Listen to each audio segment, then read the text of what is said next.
अस्सलामुअलैकुम। पेशे खिदमत है डूबे जहाज का राज, एक तारीखी सच्चा वाकया। समुद्री जहाज डेवनशायर सुकून से चला जा रहा था। वो रात ही रात बहीरा अरब से निकलकर अब मगरबी अफ्रीका के साहिल के साथ साथ आगे बढ़ रहा था।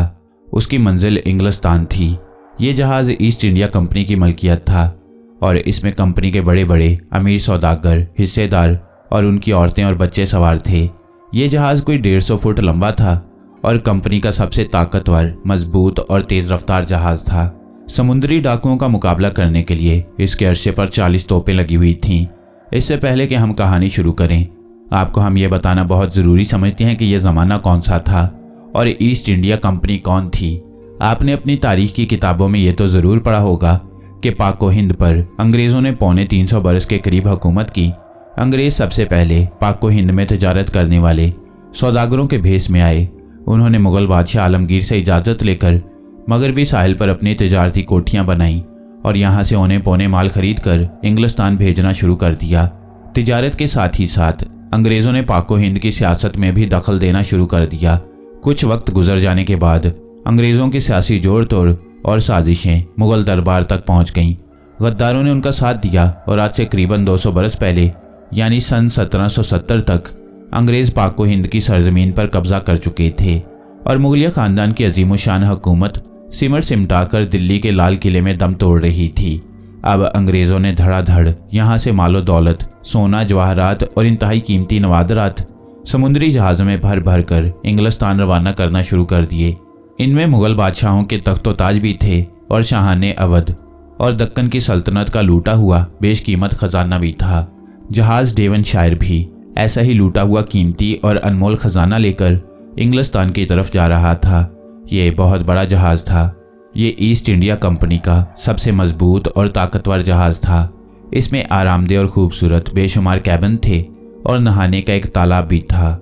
ये जहाज़ पाक व हिंद से लूट का माल लेकर इंग्लिस्तान तक 2 चक्कर लगा चुका था। अब वो तीसरी बार खजाना लेकर जा रहा था।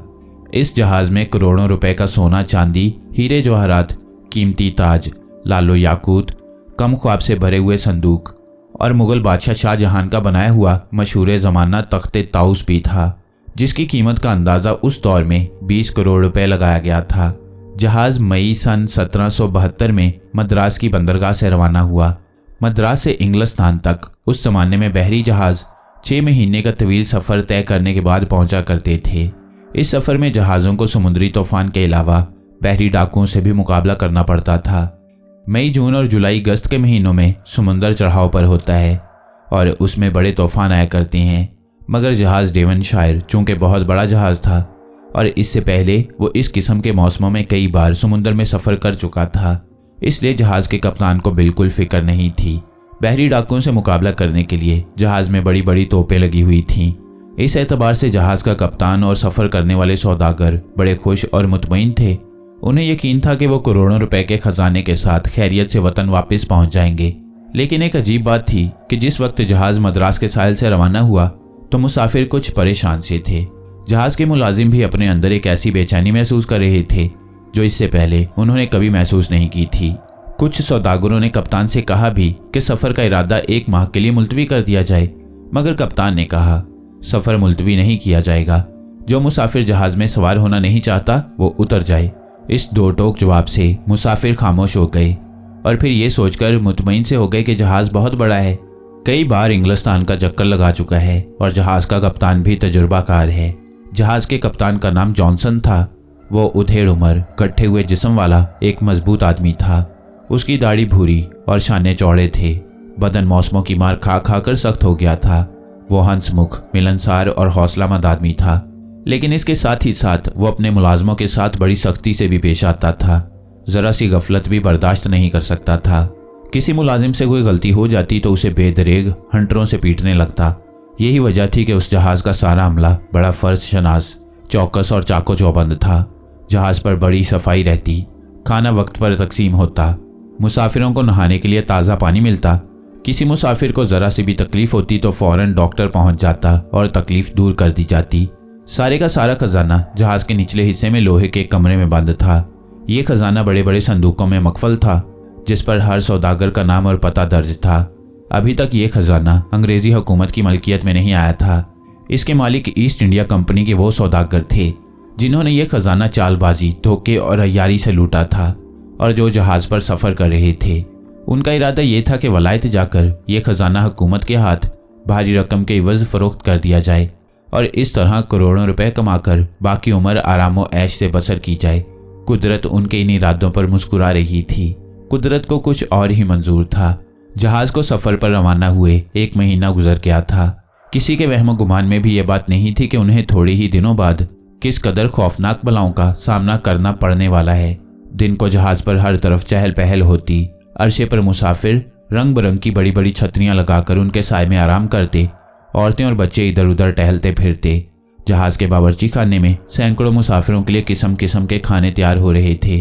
तरहदार अंग्रेज और पुर्तगाली बावर्ची लंबी लंबी टोपियां पहने एक दूसरे से हंस हंस कर मजाक कर रहे होते। रात को इस रौनक में इजाफा हो जाता। जहाज के हर कैबिन, हर कमरे में लैंप रोशन हो जाते। उन रोशनियों का अक्स समुंदर में झिलमिल झिलमिल करता। जहाज के कॉमन रूम में अमीर कबीर सौदागर ताश खेलते हुए खूब कहकहे लगाते। रात गए तक ये महफिलें सजी रहती और जहाज समुंदर में आगे बढ़ रहा होता। अंग्रेज सौदागरों में एक ब्लैकबर्ड नाम का सौदागर भी था। वो दूसरे ताजरों की तरह ज्यादा अमीर सौदागर नहीं था। उसने दिल्ली में एक हिंदू जौहरी को कत्ल करके एक बेशकीमत लाल हासिल किया था, जो एक गुथली में रखकर उसने अपनी कमर के साथ बांध रखा था। इस लाल का जिक्र उसने किसी से भी नहीं किया था। वह बड़े सुकून के साथ जहाज के जंगले के साथ लगकर शाम को समुद्र में चलने वाली हवा से लुत्फ उठाता और ये सोच सोच कर खुश होता कि वलायत जाकर वो लाल को कम से कम 1 करोड़ रुपए में फरोख्त करेगा। इस रकम से वो एक महल खरीदेगा जहां वो बाकी उम्र ऐशो इशरत में बसर कर देगा। मिस्टर ब्लैकबर्ड के साथ एक 16-17 साल का लड़का भी था जिसका नाम टॉम था। टॉम मिस्टर ब्लैकबर्ड का दूर का रिश्तेदार था और वह मिस्टर ब्लैकबर्ड को चचा कहता था। ब्लैकबर्ड ने इस शर्त पर टॉम का किराया अदा किया था कि वो वलायत जाकर सारी उम्र ब्लैकबर्ड की खिदमत करेगा। टॉम ने हामी भर ली थी। असल में टॉम का भी इस दुनिया में कोई नहीं था। उसके माँ बाप बचपन ही में मर गए थे और उसने ब्लैकबर्ड के पास ही परवरिश पाई थी। ब्लैकबर्ड का दिल्ली शहर में छोटा सा कारोबार था। टॉम उसके पास नौकरों की तरह रहता था। ब्लैकबर्ड वतन वापस जाने लगा तो टॉम ने उससे दरख्वास्त की कि वो उसे भी वापस वतन ले जाए। टॉम दिन भर जहाज पर भी ब्लैकबर्ड की खिदमत में मसरूफ रहता। यह शख्स इस कदर संगदिल था कि आधी रात को भी टॉम को नींद से उठाकर कहता, टॉम अरे उठो और मेरा सर दबाओ, सख्त दर्द हो रहा है। और बेचारा टॉम फौरन उठकर पत्थर दिल चचा का सर दबाना शुरू कर देता।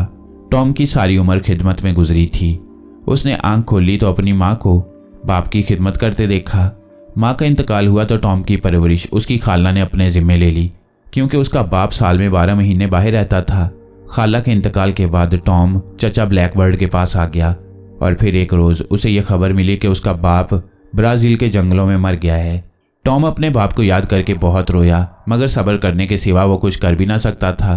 ब्लैकबर्ड चचा ने टॉम को एक ज़रे खरीद गुलाम की तरह अपने पास रख लिया और उसे हर तरह की खिदमत लेनी शुरू कर दी।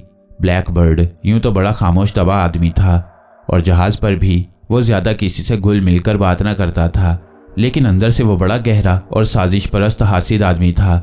उसे एक एक बात की खबर थी कि जहाज़ पर किस कदर सोना चांदी हीरे जवाहरात लदे हैं और कौन कौन सौदागर क्या क्या चीज़ लूट खसूट कर वलायत ले जा रहा है। उसे यह भी मालूम था कि यह सारे का सारा खजाना जहाज़ के निचले हिस्से में लोहे के कमरे में बंद है और उसकी चाबी कप्तान जॉनसन के ज़ाती कमरे में होती है। जहाज़ पर सवार होने से पहले जहाज़ के कप्तान ने सभी मुसाफिरों से उनकी कीमती चीज़ें लेकर अपने जिम्मेदारी में रख ली थीं और उन्हें रसीद लिखकर दे दी थी, लेकिन ब्लैकबर्ड ने अपनी कमर के साथ बंधे हुए कीमती लाल को छुपाए रखा था। उसने कप्तान को बिल्कुल नहीं बताया था कि वो 1.5 करोड़ रुपए की मालियत का कीमती पत्थर छुपाए हुए है। इसकी वजह सिर्फ यही थी कि ब्लैकबर्ड बेहद कंजूस और शक्की आदमी था। उसे वहम था कि अगर उसने कीमती पत्थर कप्तान के हवाले कर दिया तो वो उसे नकली पत्थर से बदल देगा, यानी उसके असली लाल की जगह नकली लाल रख देगा।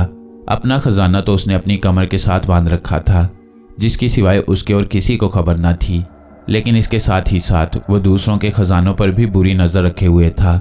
उसके दिल में बस एक ही ख्वाहिश मचल रही थी कि किसी न किसी तरह जहाज़ के निचले हिस्से में बंद खजाने तक पहुंचकर अपनी पसंद की कुछ चीज़ें वहां से उड़ा ले। ये काम कोई इतना आसान नहीं था। इसलिए कि खजाना लोहे की दीवारों वाले कमरे में बंद था और उसकी चाबी कप्तान के पास थी। ब्लैकबर्ड ने कप्तान के साथ ताल्लुकात बढ़ाने का फैसला कर लिया। चुनाचे एक रोज जबकि कप्तान अरशे पर जंगले के साथ लगा दूरबीन से समुद्र में देख रहा था, ब्लैकबर्ड भी खिसकता उसके पास जा पहुंचा। सुबह बखैर कप्तान साहब, मेरा ख्याल है समुद्र इसी तरह पुरसुकून रहा तो हम बहुत जल्द विलायत पहुंच जाएंगे। कप्तान जॉनसन ने दूरबीन से नजरें हटाए बगैर कहा। जरूर, ब्लैकबर्ड ने कप्तान की खुशामद करते हुए कहा। और फिर भला जिस जहाज का कप्तान आप जैसा बहादुर और तजुर्बाकार इंसान हो, उसे तूफानों की भी क्या परवाह। कप्तान ने मुस्कुराकर ब्लैकबर्ड की तरफ देखा। मिस्टर, आप कितना सामान लेकर इंग्लिस्तान जा रही हैं? कुछ भी नहीं, मैं तो एक गरीब ताजिर हूँ। मेरे पास सिवाय एक मुलाजिम लड़के के और कुछ नहीं। कप्तान ने हैरानी से ब्लैकबर्ड की तरफ देखकर पूछा, भला ये क्यों कर मुमकिन हो सकता है कि हिंदुस्तान से एक अंग्रेज ताजिर खाली हाथ वतन वापस जाए? ब्लैकबर्ड ने सीने पर स्लीप का निशान बनाकर कहा, मैं कसम उठाकर कहता हूँ कि मेरे पास सिवाय एक बिस्तर और चंद कपड़ों के और कुछ नहीं। मैं मजहबी आदमी हूँ और ईमानदारी को अपनी ज़िंदगी का सबसे बड़ा असूल समझता हूँ। मैंने आज तक हलाल की रोज़ी कमाई है और हलाल ही खाया है। मैंने हिंदुस्तान की लूट मार में कोई हिस्सा नहीं लिया। कप्तान मिस्टर ब्लैकबर्ड की बातों से बड़ा मुतासिर हुआ। वो अपनी जहाज रानी की ज़िंदगी में पहले ईमानदार अंग्रेज़ ताजिर को देख रहा था और फिर मक्कार ब्लैकबर्ड ने कुछ इस माहिराना अंदाज में ईमानदार आदमी की अदाकारी की कि कप्तान मुतासिर हुए बगैर न रह सका। उसने कहा, मिस्टर ब्लैकबर्ड, मुझे आपसे मिलकर बड़ी खुशी हुई है। अगर आप मुनासिब समझें तो मेरे साथ कैबिन में चलकर एक कप चाय नोश फरमाएं। शुक्रिया, ज़रूर ज़रूर। ब्लैकबर्ड को भला और क्या चाहिए था, वो यही तो चाहता था। चुनाचे वो खुशी खुशी कप्तान के साथ चाय पीने उसके कैबिन की तरफ चल पड़ा। कप्तान का कैबिन जहाज डेवनशायर का सबसे खूबसूरत कैबिन था। दीवारों के साथ कीमती सोफे लगे थे। फर्श पर शानदार ईरानी कालीन बिछा था। एक तरफ बिस्तर पर सुर्ख रेशमी चादरें पड़ी थीं। अलमारी में जहाज का चांदी का मॉडल सज रहा था। तशरीफ रखें मिस्टर ब्लैकबर्ड। थोड़ी ही देर में वहां चाय आ गई और कप्तान अपने मेहमान के लिए चाय बनाने लगा। बातों ही बातों में ब्लैकबर्ड ने खजाने का जिक्र छेड़ दिया। कप्तान साहब, वैसे तो हमने हिंदुस्तान पर कब्जा कर रखा है। हिंदुस्तान की हर शय हमारी है। फिर भी हमें अपने प्यारे यसू मसीह की तालीम को फरामोश नहीं करना चाहिए। मगर ये किस कदर दुख की बात है कि हमारे ही बाज अंग्रेज भाई लूट मार करके, कत्लो डाका जनी करके माल असबाब इंग्लिस्तान ले जा रही हैं। क्या उन्हें अपनी मौत भूल गई है? हाय, इंसान किस कदर लालची है। एक न एक दिन हम सबको खुदा के हजूर जाना है। फिर वहां हम क्या जवाब देंगे? कप्तान पाइप सुलगा रहा था। वो ब्लैकबर्ड की बातों से बड़ा मुतासिर हुआ। वो खुद एक ईमानदार शख्स था। उसने करोड़ों रुपए का सामान हिंदुस्तान से इंग्लिस्तान पहुंचाया था। मगर क्या मजाल जो एक पाई की भी बेईमानी की हो। वो चूंकि खुद एक नेक और भला आदमी था, इसलिए उसे ऐसे लोग पसंद थे जो नेकी और भलाई की बातें करें। उसने बड़ी संजीदगी से कहा, मिस्टर ब्लैकबर्ड, आप बिल्कुल बचा फरमाते हैं। हम अंग्रेज़ों ने हिंदुस्तान में बड़ा जुल्म किया है और जब मैं सोचता हूँ कि मैं जालिमों की मदद कर रहा हूँ और उनका लूट मार का सामान ले जा रहा हूँ तो यकीन करें मेरा सर शर्म से झुक जाता है। मक्कार ब्लैकबर्ड ने तीर निशाने पर ठीक बैठते देखकर कहा, आप बहुत नेक आदमी हैं मिस्टर जॉनसन। मुझे तो आपकी सूरत देखकर ही आपकी अच्छी सीरत का इल्म हो गया था। लेकिन आप शर्मसार ना हो, आप बेकसूर हैं और मुसाफिरों को मंजिल पर पहुंचाना है। आपको भला इससे क्या कि कोई मुसाफिर डाकू हो या शरीफ। कप्तान ने कहा, यह तो ठीक है मिस्टर ब्लैकबर्ड, लेकिन मैं आपसे दरख्वास्त करूंगा कि आप मेरी बख्शिश के लिए दुआ ज़रूर करें, इसलिए कि आप ईमानदार और मजहबी आदमी हैं। खुदावंद आपकी दुआ ज़रूर कबूल करेगा। मैं ज़रूर दुआ करूंगा। मक्कार ब्लैकबर्ड ने कप्तान पर अपना खूब असर जमा लिया था। वो चाय पर उसके साथ मजहब, दीन, ईमान और परहेजगारी की बातें करता रहा। फिर मौका देखकर बोला, कप्तान साहब, आपको एक बात का ज़रूर ख्याल रखना चाहिए कि लोगों ने जो आपकी तहवील में अपना करोड़ों रुपए का माल दिया है वो महफूज रहे। लोगों को उनकी अमानतें जू की तू मिल जाएं। कप्तान ने फौरन जवाब दिया, इसकी तरफ से तो आप बिल्कुल बेफिक्र रहें। मेरा रिकॉर्ड है कि जहाज़ डेवनशायर पर जब से ये चला है एक देहले की भी अमानत में ख़यानत नहीं हुई। मुझे किसी शय का लालच नहीं है। मैं खुदावंद की दी हुई नेमतों से मालामाल हूँ। ब्लैकबर्ड झट बोला, आप मेरा मतलब गलत समझे हैं मिस्टर जॉनसन। खुदा न खास्ता मैं आपकी नीयत पर तो शक नहीं कर रहा। आप तो इंतहाई नेक और ईमानदार कप्तान हैं। ईस्ट इंडिया कंपनी का हर शख्स आपकी तारीफ करता है। मेरे कहने का मतलब ये था कि ज़माना बड़ा ख़राब जा रहा है। आजकल हर आदमी लूट खसूट में लगा है। जहाज़ पर हर किस्म का मुसाफिर सवार होता है। आपको खजाने के बारे में बड़ा चौकस और होशियार रहने की ज़रूरत है। कप्तान कहकहा लगाकर हंस पड़ा। अरे मिस्टर ब्लैकबर्ड, ये आप क्या कह रही हैं?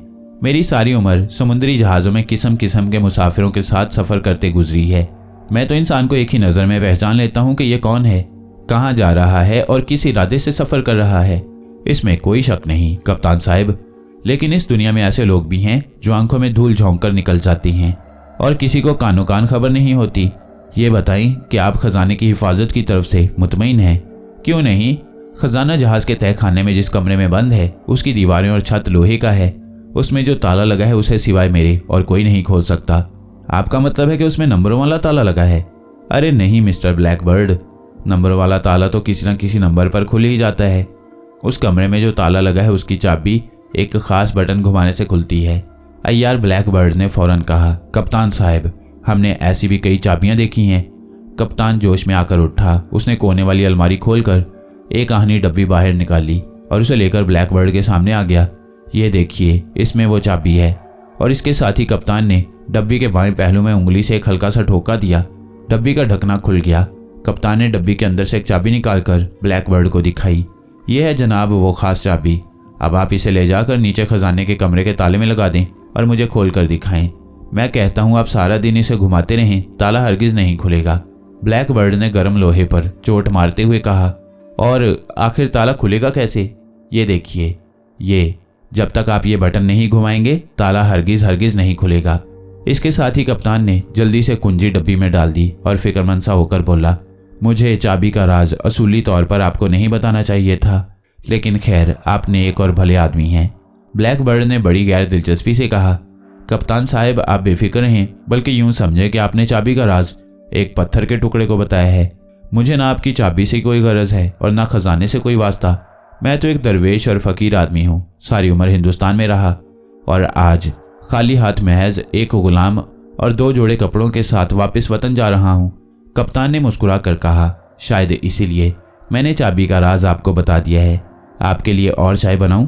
जी नहीं शुक्रिया, मेरा ख्याल है मुझे अब चलना चाहिए। बेचारा मुलाजिम लड़का मेरा इंतज़ार कर रहा होगा। आपकी चाय का बहुत बहुत शुक्रिया कप्तान साहब, ज़रा नवाजी है मिस्टर ब्लैकबर्ड, और हाँ, मेरे लिए दुआ करनी मत भूलिएगा। भला ये भी कोई भूलने वाली बात है? खुदा हाफिज, खुदा हाफिज। ब्लैकबर्ड बड़े सुकून से पादरियों की तरह चलता हुआ कप्तान के कैबिन से निकलकर अपने कैबिन में आ गया। कैबिन में आते ही उसने बड़ी फुर्ती से दरवाज़ा बंद किया और इत्मीनान का एक गहरा सांस लिया। टॉम उसके लिए प्याले में अंडे फेंट रहा था। ये क्या कर रहे हो तुम? जनाब, आपके दूध के लिए अंडे फेंट रहा हूँ। छोड़ो इन्हें, और वो मेरी डायरी मुझे दे दो। टॉम ने अलमारी में से ब्लैकबर्ड की सबज जिल्द वाली डायरी निकालकर उसे दी। ब्लैकबर्ड डायरी की वर्क गर्दानी करता रहा। फिर उसने एक जगह गोल दायरे का निशान डालकर आगे कुछ उल्टे सीधे निशान लगाए और डायरी रख दी। लाओ, मुझे अंडे और दूध दे दो। टॉम अपने आका के लिए दूध में अंडे हल करने लगा और ब्लैकबर्ड के मक्कार दिमाग ने बड़ी तेजी से सोचना शुरू कर दिया कि कप्तान के कैबिन से चाबी किस तरह उड़ाई जाए। बज़ाहिर यह कोई मुश्किल काम नहीं था। जिस डब्बी में खजाने की चाबी रखी हुई थी उसे खोलने का राज ब्लैकबर्ड को मालूम हो चुका था। खजाने का ताला खोलने के राज से भी वो वाकिफ हो गया था। अब सवाल सिर्फ ये था कि कप्तान के कैबिन से ये चाबी किस वक्त उड़ाई जाए। वो चाहता था कि चाबी उस वक्त चोरी करे जब कप्तान अपने कैबिन से कम 2 घंटों के लिए बाहर जा चुका हो, यानी जिस वक्त वो चाबी लेकर नीचे तय खाने में जाए तो उस वक्त से लेकर तय खाने से वापस आकर चाबी कैबिन में रखने तक कप्तान वापस ना आए। इसके लिए ज़रूरी था कि कप्तान की रोज़मर्रा की मसरूफियात का गौर से मुतालिया किया जाए। चुनाचे ब्लैकबर्ड ने ऐसा ही किया। 1-2 रोज़ की निगरानी के बाद ही ब्लैकबर्ड को मालूम हो गया कि सारे दिन में शाम 4 बजे से लेकर 6:30 बजे तक कप्तान अपने कैबिन से गैर हाजिर रहता है। उस वक्त वो जहाज़ के डेक, किचन और मशीन रूम का मुआयना करता है। ब्लैकबर्ड ने फैसला कर लिया कि वो चोरी के लिए यही वक्त चुनेगा। 1 हफ्ता गुजर गया। इस दौरान में उसने कप्तान के साथ घुल मिलकर अपने ताल्लुकात को और भी बढ़ा लिया और अब वो बिला रोक टोक कप्तान के कैबिन में दाखिल हो जाता। एक रोज़ आसमान पर बादल छा रहे थे। समुंदर की लहरें दूर दूर से आकर जहाज़ के पैंदे से टकरा रही थीं। ब्लैकबर्ड अपने कैबिन में बिस्तर पर लेटा पुराना अखबार पढ़ रहा था। अखबार पढ़ते पढ़ते उसने जेब में से चांदी की घड़ी निकालकर वक्त देखा। 4:10 हो चुके थे। वक्त हो चुका था। ब्लैकबर्ड ने चश्मा लगाकर सर पर हैट रखा और अपने कैबिन से बाहर निकल गया। लंबी राहदारी में से गुजरकर वो बाएं पहलू को घूम गया। जरा आगे जाकर लकड़ी की बड़ी खूबसूरत सीढ़ी ऊपर चली गई थी। ब्लैकबर्ड सीढ़ी पर से होकर ऊपर वाली राहदारी में आ गया, जिसके फर्श पर कालीन बिछा था। अब 3 कैबिन छोड़कर सामने कप्तान का कैबिन था। ब्लैकबर्ड एक लम्हे के लिए रुक गया। उसने जेब से लोहे की तार निकालकर मुट्ठी में संभाल ली और राहदारी में इधर उधर देखा। वहां कोई नहीं था। वो चुपके से कप्तान के कैबिन के दरवाजे पर जाकर खड़ा हो गया और उसने जल्दी से तार ताले के सुराख में घुमाई। खटाक से दरवाज़ा खुल गया। ब्लैकबर्ड पलक झपकने में कैबिन के अंदर था। अंदर जाते ही उसने संदूक में से डब्बी निकालकर खोली और उसमें से चाबी लेकर जेब में रख ली। फिर उसने कैबिन में से झांककर राहदारी में दाएं बाएं देखा। वहां कोई भी नहीं था। वो बाहर निकल आया। कप्तान का कैबिन उसने वैसे ही दरवाज़ा बंद कर दिया। अब उसके सामने एक ही मरहला था, जहाज के निचले हिस्से में जाकर खजाने के कमरे में दाखिल होना और उससे कोई कीमती हीरा चुरा कर लाना। ब्लैकबर्ड राहदारी से निकलकर सीढ़ियां उतरता हुआ जहाज के निचले हिस्से में आ गया। जहाज के निचले हिस्से की फिजा मरतूब थी और कॉफ़ी की खुशबू फैली हुई थी। खजाने के कमरे तक पहुंचना कोई मुश्किल नहीं था, इसलिए कि ब्लैकबर्ड कई बार इस कमरे का जायजा ले चुका था। ये आहनी दीवारों, छतों और दरवाजों वाला कमरा जहाज के अकबी हिस्से में था और यहाँ तक पहुंचने के लिए माल गोदाम से होकर एक तंग से रास्ते से गुजरना पड़ता था। ब्लैकबर्ड गोदाम में से भी निकल गया और ये उसकी खुशकिस्मती थी कि रास्ते में उसे कोई भी वाकिफकार और उसका जानने वाला कोई ना मिला। ब्लैकबर्ड बड़े आराम और सुकून के साथ खजाने के कमरे के दरवाजे पर पहुंच गया। यहाँ कुछ अंधेरा था और ये ब्लैकबर्ड के लिए बहुत मौजूद था। उसने जेब से चाबी निकालकर उसका बटन दबाया और ताले के सुराख में लगाकर घुमाई। खटाक की आवाज़ आई और दरवाज़ा खुल गया। दरवाज़ा क्या खुला, गोया अली बाबा और 40 चोर के गार का दरवाज़ा खुल गया। ब्लैकबर्ड ने अंदर दाखिल होकर अपने पीछे दरवाज़ा बंद कर दिया। उसके सामने कमरे में जा बजा सोने चांदी के नवादरात का ढेर लगा था। वो जल्दी जल्दी उन चीज़ों को देखने लगा। वो कोई भी भारी भरकम या ऐसी चीज़ नहीं चुराना चाहता था जो उसकी जेब में ना आ सके। ब्लैकबर्ड की तेज़ निगाहें एक इंतहाई कीमती जुड़ाव हार पर पड़ी। ये हार एक संदूकची में बंद था जिसका ढकना शीशे का था। उसने तार की मदद से संदूकची का ताला खोला और जड़ाव हार को गौर से देखने लगा। उसे हीरे मोतियों की खास पहचान थी। हार के दरमियान में लगे हुए एक बहुत ही कीमती याकूत को देखकर उसकी आंखें चकाचौंध हो गईं। ये याकूत बेहद अनमोल और नादिरे रोजगार था। विलायत में उसकी कीमत बड़ी आसानी से वो 70,000 पाउंड तक वसूल कर सकता था। ब्लैकबर्ड ने थोड़ी सी कोशिश के बाद हार में से याकूत निकाल लिया। उस कीमती पत्थर को उसने कोट की अंदरूनी जेब में रखा और बड़े मोहतात कदमों के साथ चलता दरवाजे के पास आकर रुक गया। उसे यूं लगा जैसे कोई शख्स किसी से बातें कर रहा है। उसका अंदेशा दुरुस्त था। जहाज के 2 मुलाजिम माल गोदाम में कुछ सामान निकाल रहे थे और साथ साथ बातें भी कर रहे थे। ब्लैकबर्ड दमबखुद होकर खड़ा रहा। चंद लम्हों के बाद उनकी आवाज़ें दूर होते होते बिल्कुल गायब हो गईं। ब्लैकबर्ड ने इत्मीनान का सांस लिया। उसने बड़े सुकून से दरवाज़ा खोला और बाहर निकला। आहिस्ता से दरवाज़ा बंद करके ताला लगाया, चाबी जेब में डाली और वापस कप्तान के कैबिन की तरफ चल पड़ा। जब वो कप्तान के कैबिन में दाखिल होकर संदूक में चाबी रखने के बाद वापस पलट रहा था तो उसे यूं सुनाई दिया जैसे कोई दरवाजे की तरफ बढ़ रहा है। उसका हलक एकदम खुश्क हो गया और दिल धड़कने लगा, मगर कदमों की आवाज़ राहदारी में दूर हटते हटते गुम हो गई। ब्लैकबर्ड ने सुकून का सांस लिया और जल्दी से कप्तान के कैबिन को ताला लगाकर राहदारी में लंबे लंबे कदम उठाता गायब हो गया। जहाज मडगास्कर को बहुत पीछे छोड़ाया था। अब वो जनूबी अफ्रीका की निचली तकोन का चक्कर काटकर केप ऑफ गुड होप की खतरनाक साली चट्टानों के करीब से गुजर रहा था। ये खतरनाक चट्टानें साहिल के साथ साथ समुद्र के नीचे 40 मील तक फैली हुई थीं। ब्रेड्स ड्रॉप का डेंजर पॉइंट निकल चुका था। जहाज का कप्तान ब्रिज पर दूरबीन लिए सुबह से खड़ा था और समुद्र का मुसलसल जायजा ले रहा था। यहाँ से गुजरते हुए उसे हर वक्त चौकस रहना पड़ता था। जरा सी बेहतियाती से जहाज समुद्र में छुपी हुई चट्टानों से टकराकर पाश पाश हो सकता था, लेकिन तजुर्बाकार कप्तान जॉनसन हमेशा बड़ी महारत के साथ जहाज डेवनशायर को इन खूनी चट्टानों से निकाल कर ले गया था। वो आज भी मुतमईन था।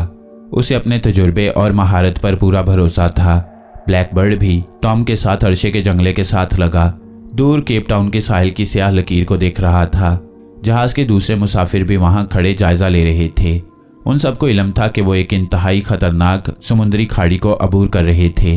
कमज़ोर दिल ताजिर और औरतें दिल ही दिल में दुआएं मांग रही थीं कि जहाज खैरियत से गुजर जाए।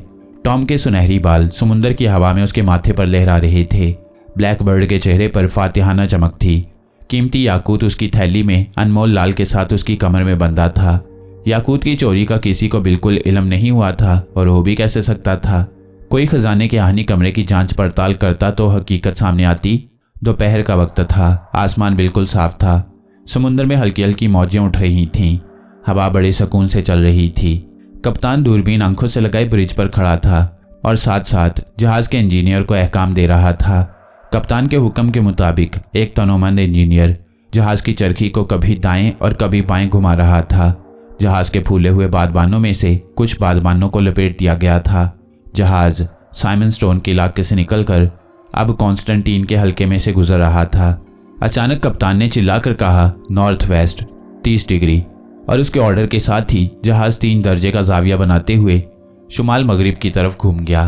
कप्तान को जहाज के बिल्कुल सामने एक स्याह चट्टान सी उभरती हुई दिखाई दी थी। जहाज उस स्याह चट्टान से बचकर आगे निकला तो चट्टान ने समुद्र में गोता लगा दिया। मालूम हुआ कि वो एक बहुत बड़ी व्हेल मछली थी जो भटकती हुई उधर आ निकली थी। कप्तान ने दूरबीन से देखा। व्हेल मछली कोई 2 मील के फासले पर जाकर एक बार फिर उभरी। उसके सर से पानी का एक जोरदार बुलंद फवारा छूटा और मछली गोते लगाकर समुद्र में गायब हो गई। नायब इंजीनियर ने कप्तान से कहा, केप गुड होप में व्हेल मछलियां कभी नहीं आती, ये कहां से आ गई? कप्तान ने दूरबीन लगाते हुए कहा, मालूम होता है व्हेल जख्मी है, वो रास्ता भूल गई है। यकीनन वो गुड होप की समुद्री चट्टानों से टकराकर मर जाएगी। व्हेल मछली जहाज के मुसाफिरों ने भी देखी थी। वो जोर जोर से खुश होकर तालियां बजाने लगे। टॉम ने ब्लैकबर्ड से कहा, चाचा क्या इस मछली का भी गोश्त खाया जाता है? ब्लैकबर्ड ने हंसकर कहा, तुम निरे बुद्धू के बुद्धू हो, अहमक। व्हेल मछली का गोश्त नहीं खाया जाता, बल्कि उसकी चर्बी से तेल हासिल किया जाता है जो कारखानों में काम आता है। जहाज की रफ्तार बहुत ही सुस्त थी। मालूम होता था कि वो फूंक फूंक कर समुद्र में कदम रख रहा है। ऐसे खतरनाक साहली समुद्रों में जहाज इसी मोहतात रफ्तार के साथ गुजरा करते हैं। अगर जरा सी भी रफ्तार तेज हो जाए और जहाज साहली चट्टानों की वजह से समुद्र में पैदा होने वाले भंवर में फंस जाए तो उसका चट्टानों से टकराकर डूब जाना यकीनी होता है। डेवनशायर दोपहर तक खतरे से निकल चुका था। जहाज का कप्तान मिस्टर जॉनसन दूरबीन गले में लटकाए ब्रिज से नीचे उतर आया था और मुसाफिरों से हंस हंस कर बातें कर रहा था। ईस्ट इंडिया कंपनी के सरमायादार ताजिर मुसीबत से निकल आने की खुशखबरी सुनकर बड़े हशाश बशाश थे और एक दूसरे को रात के खाने की दावतें दे रहे थे। ब्लैकबर्ड को तो पहले ही मालूम था कि कप्तान एक तजुर्बाकार मल्लाह है और उसे केप गुड होप के समुद्रों का बड़ा तजुर्बा है। वो अपने कैबिन में आकर बिस्तर पर नीम दराज हो गया और लंदन में छपने वाला एक पुराना अखबार निकालकर पढ़ने लगा। उस अखबार में मिस्टर स्मिथ एंड सन्स एक इश्तिहार छपा हुआ था। ये कंपनी पाको हिंद पर अंग्रेज़ों के अय्याराना कब्जे के बाद बनी थी और इसका काम ही लूट मार में हासिल किए हुए माल को औने पौने खरीदना था। ब्लैकबर्ड इससे पेशतर भी स्मिथ एंड कंपनी को जानता था। उसे अच्छी तरह मालूम था कि ये कंपनी ईस्ट इंडिया कंपनी के डाकूनुमा ताजिरों से हिंदुस्तान में लूटा हुआ माल खरीदकर सरकारी अंग्रेजी के यहाँ महंगे दामों फरोख्त करती है। ब्लैकबर्ड बिस्तर पर लेटे लेटे हंस दिया। उसने दिल ही दिल में फैसला कर लिया कि वो अपना माल इस कंपनी के हाथों फरोख्त नहीं करेगा, बल्कि बिला वास्ता हुकूमत से राब्ता कायम करके महकमा नवादरात से बात करेगा। इस तरह उसे अपने लाल और याकूत के ज़्यादा दाम वसूल होने की तवक्को थी। अचानक उसे ख्याल आया कि हीरों के एक नज़र देखा जाए। इस ख्वाहिश के पैदा होते ही उसने अपने कैबिन को अंदर से ताला लगाया और कमर के साथ लिपटी हुई गुथली निकालकर सामने रख ली। कैबिन के गोल गोल सुराख में से सूरज की किरणें अंदर आ रही थीं। याकूत और लाल को गुथली से बाहर निकालते ही ब्लैकबर्ड की आंखें चकाचौंध हो गईं। इन कीमती पत्थरों में से रंग बरंग की तेज किरणें फूट रही थीं। सुरख लाल तो एक गहरे सुरख गुलाब की मानंद नजर आ रहा था, जिसके अंदर कई छोटे छोटे सूरज रोशन हो। यही हाल याकूत का था। उसे ख्याल आया, अगर किसी वजह से कप्तान खजाने के कमरे में चला गया और उसे मालूम हो गया कि जड़ाऊ हार में से कीमती याकूत गायब है तो क्या होगा? ये इतनी बड़ी चोरी का इंकशाफ होगा कि कप्तान जॉनसन जैसे ईमानदार शख्स के हाथों के तोते उड़ जाएंगे। वो किसी सूरत भी इतनी बड़ी बदनामी और इस कदर शर्मनाक इल्ज़ाम अपने सर पर लेने को तैयार ना होगा। वो यकीनन जहाज़ को रोक देगा और तमाम मुसाफिरों के सामान की तलाशी लेगा, और अगर याकूत फिर भी ना मिला तो वो एक एक की जामा तलाशी लेने से भी गुरेज नहीं करेगा। ब्लैकबर्ड के जिस्म में एक सनसनी सी फैल गई और वह परेशान हो गया, जिस तरह के चोर पकड़े जाने के ख्याल से परेशान हुआ करते हैं। उसका दिल चाहा कि वो जितनी जल्दी हो सके लंदन पहुंच जाए और किसी के हाथ ना आए। फिर उसने सोचा कि नहीं, ऐसा कभी नहीं हो सकता। भला कप्तान को क्या पड़ी है कि खजाने वाले कमरे में जाकर तलाशी लेता फिरे।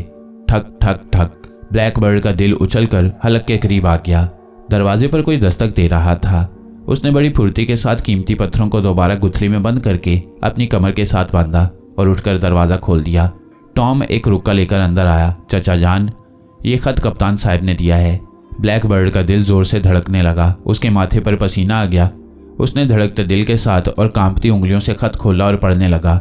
सिर्फ एक सतर लिखी थी, मोहतरमियों काबिले इज्जत ब्लैक बर्ड साहिब, मुझे बेहद खुशी होगी अगर आप चाहे मेरे साथ बैठकर नोश फरमाएं। आपका कप्तान जॉनसन ब्रूक। ब्लैक बर्ड की जान में जान आई। ये खत तुम्हें कप्तान ने कब दिया? अभी अभी चचा जान, मैं राहदारी में से गुजर रहा था कि कप्तान साहब मुझे मिले। वो मुझे अपने साथ कैबिन में ले गए और यह खत अपने ज़ाती पैड पर लिख कर दिया। अच्छा देखो, मेरे आने तक तुम कैबिन में ही रहना। तुमने खाना खा लिया? खा लिया चचा जान। ब्लैक बर्ड ने टॉम को झिड़क कर कहा, तुम्हें 1000 बार मना किया है कि मुझे चचा जान मत कहा करो, सर कहा करो, जनाब कहा करो, समझे? समझ गया चचा, माफ़ कीजिएगा। समझ गया जनाब। ब्लैक बर्ड ने कपड़े तब्दील किए, छड़ी हाथ में लेकर सर पर हैट रखा और कप्तान के कैबिन की सिमत रवाना हो गया। बेचारा टॉम कैबिन में चीज़ों को करीने से रखते हुए सोचने लगा कि चचा जान उससे नफरत क्यों करती हैं। वो उसे अपना भतीजा समझने की बजाय एक घटिया नौकर क्यों समझती हैं। उसका दिल अपने मरहूम माँ बाप की मोहब्बत से भर आया। अगर उसके माँ बाप जिंदा होते तो उसे ये दिन देखने नसीब ना होते। वो इन्हीं ख्यालात में गुम काम करता रहा। उधर मिस्टर ब्लैक बर्ड ने कप्तान की कैबिन के बाहर खड़े होकर दरवाजे पर आहिस्ता से दस्तक दी। कौन? अंदर से कप्तान की आवाज़ सुनाई दी। मैं ब्लैक बर्ड सर, तशरीफ़ लाइए। और ब्लैक बर्ड दरवाज़ा खोलकर अंदर दाखिल हो गया। कप्तान ने इंतहाई खंदा पेशानी से उसका खैर मकदम किया। वो कुर्सी पर बैठा एक रजिस्टर में कुछ लिख रहा था। ब्लैक बर्ड की आमद के साथ ही उसने रजिस्टर बंद कर दिया और उठकर हाथ मिलाया। तशरीफ़ रखिए मिस्टर ब्लैक बर्ड। शुक्रिया कप्तान साहब। ब्लैक बर्ड सुनहरी फूलदार हाशी वाले सोफे पर बैठ गया। कैबिन की गोल आहनी ढकने वाली खिड़की खुली थी, जिसमें से समुद्र की ताज़ा और ठंडी हवा अंदर आ रही थी। कप्तान ने घंटी बजाई, नौकर को चाय लाने का कहा और खुद मिस्टर ब्लैक बर्ड के पास बैठकर बातें करने लगा। ब्लैक बर्ड ने मुस्कुरा कर कहा, खुदावंद का बड़ा ही शुक्र है कि जहाज़ खैरियत के साथ केप गुड होप के ख़तरनाक समुंदर से निकल गया। हाँ मिस्टर ब्लैक बर्ड, हमें हर हालत में खुदा का शुक्र अदा करना चाहिए। आप शायद पहली बार मेरे जहाज़ पर सफ़र कर रहे हैं। मैं इन समुंदरों का आदी हूँ। सभी मुसाफिरों को आप जैसे माहिर और तजुर्बाकार कप्तान पर बड़ा फ़ख्र है। किसी मुसाफिर ने भी एक लम्हे के लिए परेशानी का इजहार नहीं किया। ब्लैक बर्ड कप्तान की खुशामद करके उसे खुश कर रहा था, वरना हकीकत ये थी कि जहाज़ जब साली चट्टानों के दरमियान से गुजर रहा था तो सबसे ज़्यादा वही परेशान था। मिस्टर ब्लैक बर्ड, समुंदर का कोई एतबार नहीं। ये एक मोहब्बत करने वाली माँ की तरह भी है और एक जालिम दुश्मन भी है। हमें समुंदर से ज़्यादा कप्तान की शफकत पर भरोसा है। ब्लैक बर्ड ने मुस्कुरा कर कहा। कप्तान अपनी तारीफ पर खुश हुआ। इतने में खुशपोश बहरा चांदी के कीमती सेट में चाय लेकर आ गया। कप्तान ने चाय बनाई और दोनों इधर उधर की बातें करने लगे। खुली गोल खिड़की में से समुंदर की जानिब से हवा आ रही थी। कप्तान चाय की दूसरी प्याली बना रहा था कि अचानक वो यूं चौंका जैसे फिजा में कुछ सूंघ रहा हो। फिर उसके चेहरे पर एक तासुर पैदा हुआ। ब्लैक बर्ड ने भी इस तब्दीली को महसूस किया। खैरियत तो है कप्तान साहिब? फिजा में तूफान की बू है। और इसके साथ ही जहाज़ आहिस्ता आहिस्ता एक तरफ को डोलने लगा और साथ ही खिड़की में से आती हुई धूप गायब हो गई। बादलों का एक गुलाफ सा सूरज के आगे आ गया था। शायद तूफान आ रहा है। इतना कहकर कप्तान उठा और ब्लैक बर्ड से माजरत करके कैबिन से बाहर निकल गया। कप्तान तेजी से डेक पर आ गया। उसने आसमान की तरफ नजरें उठाईं। बादलों का एक गुलाफ आहिस्ता आहिस्ता आगे बढ़ रहा था। फिजा में एक खौफनाक तूफान के आसार थे। हवा की रफ्तार में भी तेजी आ गई थी। दूर बादलों में बिजली बार बार चमक रही थी। कप्तान ने फौरन हुक्म दिया कि जहाज़ को 90 डिग्री शुमाल मगरिब की तरफ मोड़ दिया जाए। जहाज़ इस तेज़ी से मोड़ा गया कि इसे जहाज़ के मुसाफिरों ने भी महसूस किया। जहाज़ के मुलाजिम बड़ी चाबुक दस्ती के साथ डेक पर इधर से उधर भागने लगे थे। मुसाफिरों में भी कुछ कुछ बेचैनी के असरात पैदा होने शुरू हो गए थे। उन्हें बार बार ये वहम आ रहा था कि उन्होंने जहाज़ पर सवार होकर सख्त गलती की है। वो जहाज़ पर ना ही सवार होते तो अच्छा था, मगर अब कुछ नहीं हो सकता था। वो अपनी लाखों करोड़ों रुपए की जायदाद के साथ समुंदर के बीच में सफ़र कर रहे थे और समुंदर में एक ज़बरदस्त तूफान आने वाला था। अब हवा की तेज़ी में इजाफा हो गया था। आसमान को बादलों ने ढांप लिया था। बिजली चमकने लगी थी। बादल गरजने लगे थे। समुंदर के पानी में ऊंची ऊंची लहरें उठने लगी थीं और जहाज़ ने डोलना शुरू कर दिया था। कप्तान बार बार हुक्म दे रहा था। उसने जहाज़ की रफ्तार बढ़ा दी थी। कप्तान का ख्याल था कि वो तूफान से पहले पहले जहाज़ को साहिल से जिस कदर भी दूर ले जाए अच्छा है। काश उसे खबर होती कि समुंदर के वस्त में एक खौफनाक तूफान उसका इंतजार कर रहा है। ज्यों ज्यों जहाज खुले समुद्र की तरफ बढ़ रहा था, समुद्र की मौजें बिफरती जा रही थीं। अब जहाज ने एक खिलौने की तरह लहरों पर इधर से उधर डोलना शुरू कर दिया। कप्तान ने चिल्लाकर कहा, जहाज को 70 डिग्री मशरिक की तरफ मोड़ा जाए।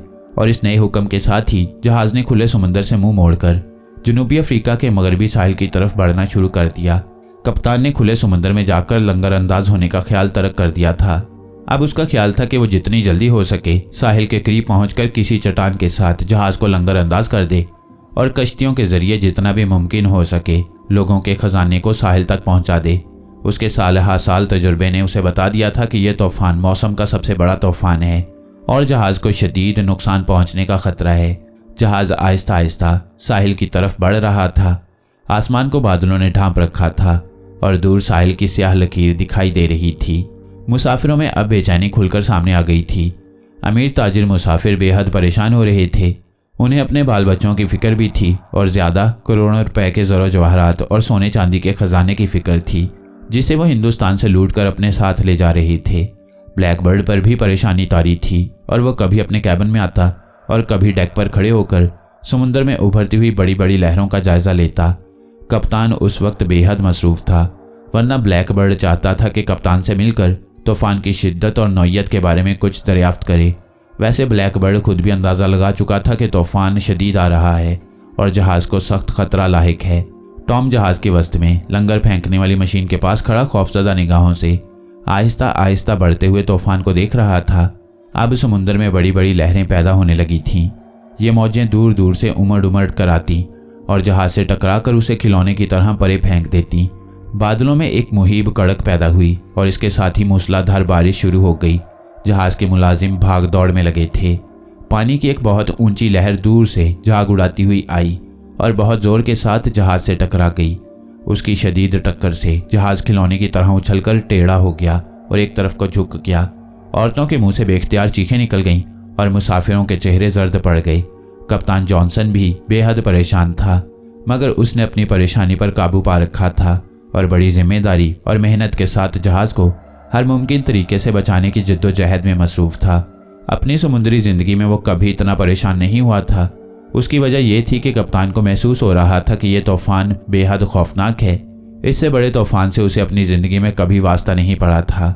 उसने अंदर ही अंदर तमाम खुलासियों और मुलाजमों को हुक्म दे रखा था कि उसके एक ही इशारे से हिफाजती कश्तियों को फ़ौरन समुद्र में उतार दिया जाए। खुलासियों ने जान बचाने वाली कश्तियों के आधे रस्से खोल रखे थे और कश्तियां जहाज़ के डोलने के साथ ही इधर से उधर डोल रही थीं।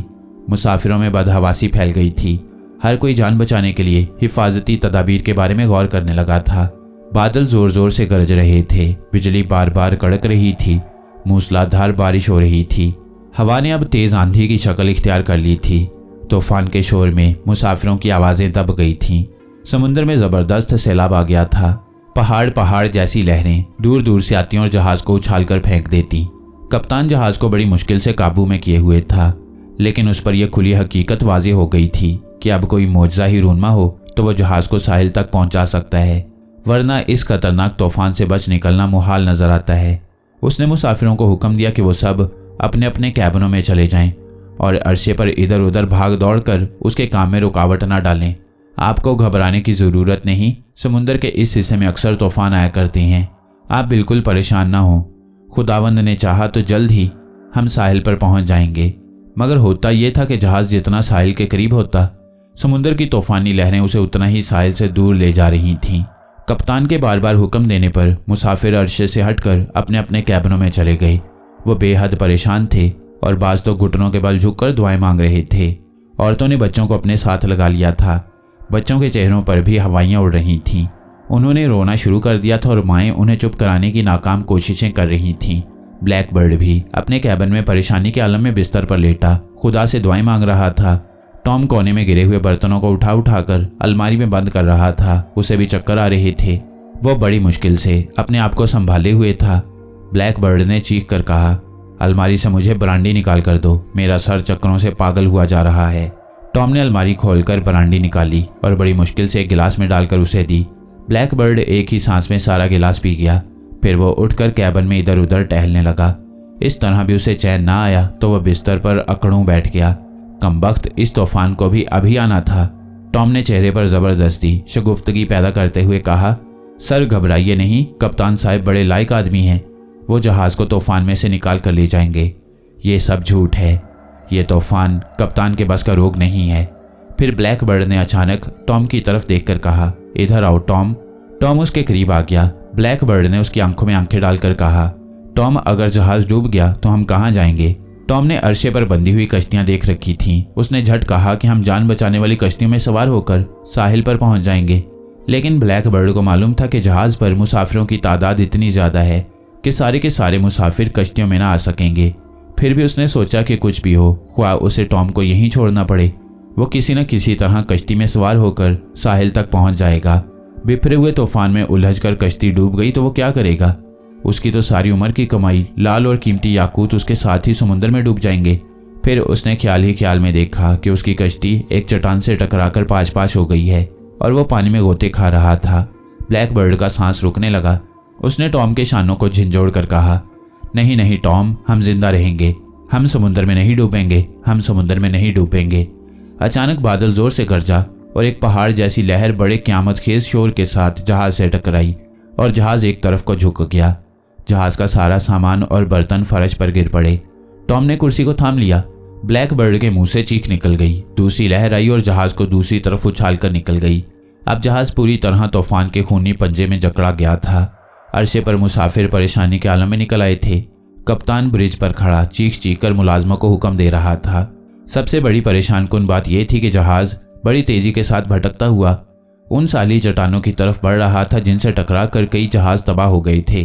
कप्तान बड़ी शिद्दत से कोशिश कर रहा था कि किसी तरह जहाज उन समुद्री चट्टानों के साथ टकराने से बच जाए, लेकिन तूफान का जोर इस कदर ज्यादा था कि वो भी जहाज के साथ बेबस हो गया था। मौत के खौफ से मुसाफिरों के चेहरे जर्द हो गए थे। उन्हें मौत बिल्कुल सामने खड़ी नजर आ रही थी। अचानक एक बहुत बड़ी लहर उठी और जहाज के साथ इस जोर से टकराई कि जहाज एक तरफ को तेजी से घूम गया और उसका एक हिस्सा समुद्र में डूब गया। कश्तियां पानी में उतार दो, जहाज छोड़ दो। कप्तान के इस हुक्म के साथ ही हर तरफ भगदड़ मच गई। कश्तियां पानी में उतार दी गईं और घबराए हुए मुसाफिरों ने उनमें छलांगे लगानी शुरू कर दी। कई मुसाफिर समुद्र में डूबकर हलाक हो गए। जहाज के मस्तूल टूटकर गिर पड़े और उसके नीचे दबकर कई मुसाफिर मर गए। हर तरफ एक क़यामत बर्पा हो गई। जहाज तेजी के साथ समुद्री चट्टानों की तरफ बढ़ रहा था और फिर वही हुआ जिसका कप्तान को डर था। देखते ही देखते जहाज एक बहुत बड़ी चट्टान के साथ टकरा गया। एक जोरदार धमाका हुआ और जहाज के दो टुकड़े हो गए। मुसाफिर खिलौनों की तरह समुद्र में गिरने और डूबने लगे। चीखों पुकार से एक कोहराम मच गया। जहाज देखते देखते डूब गया। ईस्ट इंडिया कंपनी के इस कदर अजीमोशान और मजबूत जहाज को समुद्र की बड़ी बड़ी मौजों ने निगल लिया।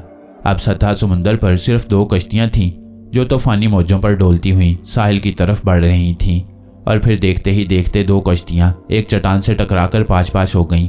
इन कश्तियों के मुसाफिर सबकी आंखों के सामने समुद्र की लहरों में डूब गए। कोई एक भी जान न बचा सका। सिर्फ एक कश्ती बच सकी थी जिसमें जहाज का कप्तान ब्लैक बर्ड, कुछ नौजवान औरतें और मर्द सवार थे। तूफान की शिद्दत वैसे ही थी। बारिश मूसलाधार हो रही थी। बादल जोर जोर से गरज रहा था। बिजली चमक रही थी। समुद्र में उठती हुई बड़ी बड़ी मौजें कश्ती को एक तिनके की तरह बहाती हुई साहिल की तरफ ले जा रही थीं। कप्तान कश्ती में खड़ा था और दो खुलासी चप्पुओं की मदद से बड़ी मुश्किल से उसे साहिल की तरफ ले जाने और चट्टानों से बचाने की सरतोड़ कोशिशें कर रहे थे। जब कोई चट्टान कश्ती के करीब आती तो औरतों की चीखें निकल जाती।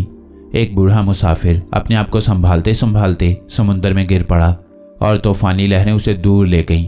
कश्ती में बैठा हुआ कोई शख्स भी उसे बचा ना सका।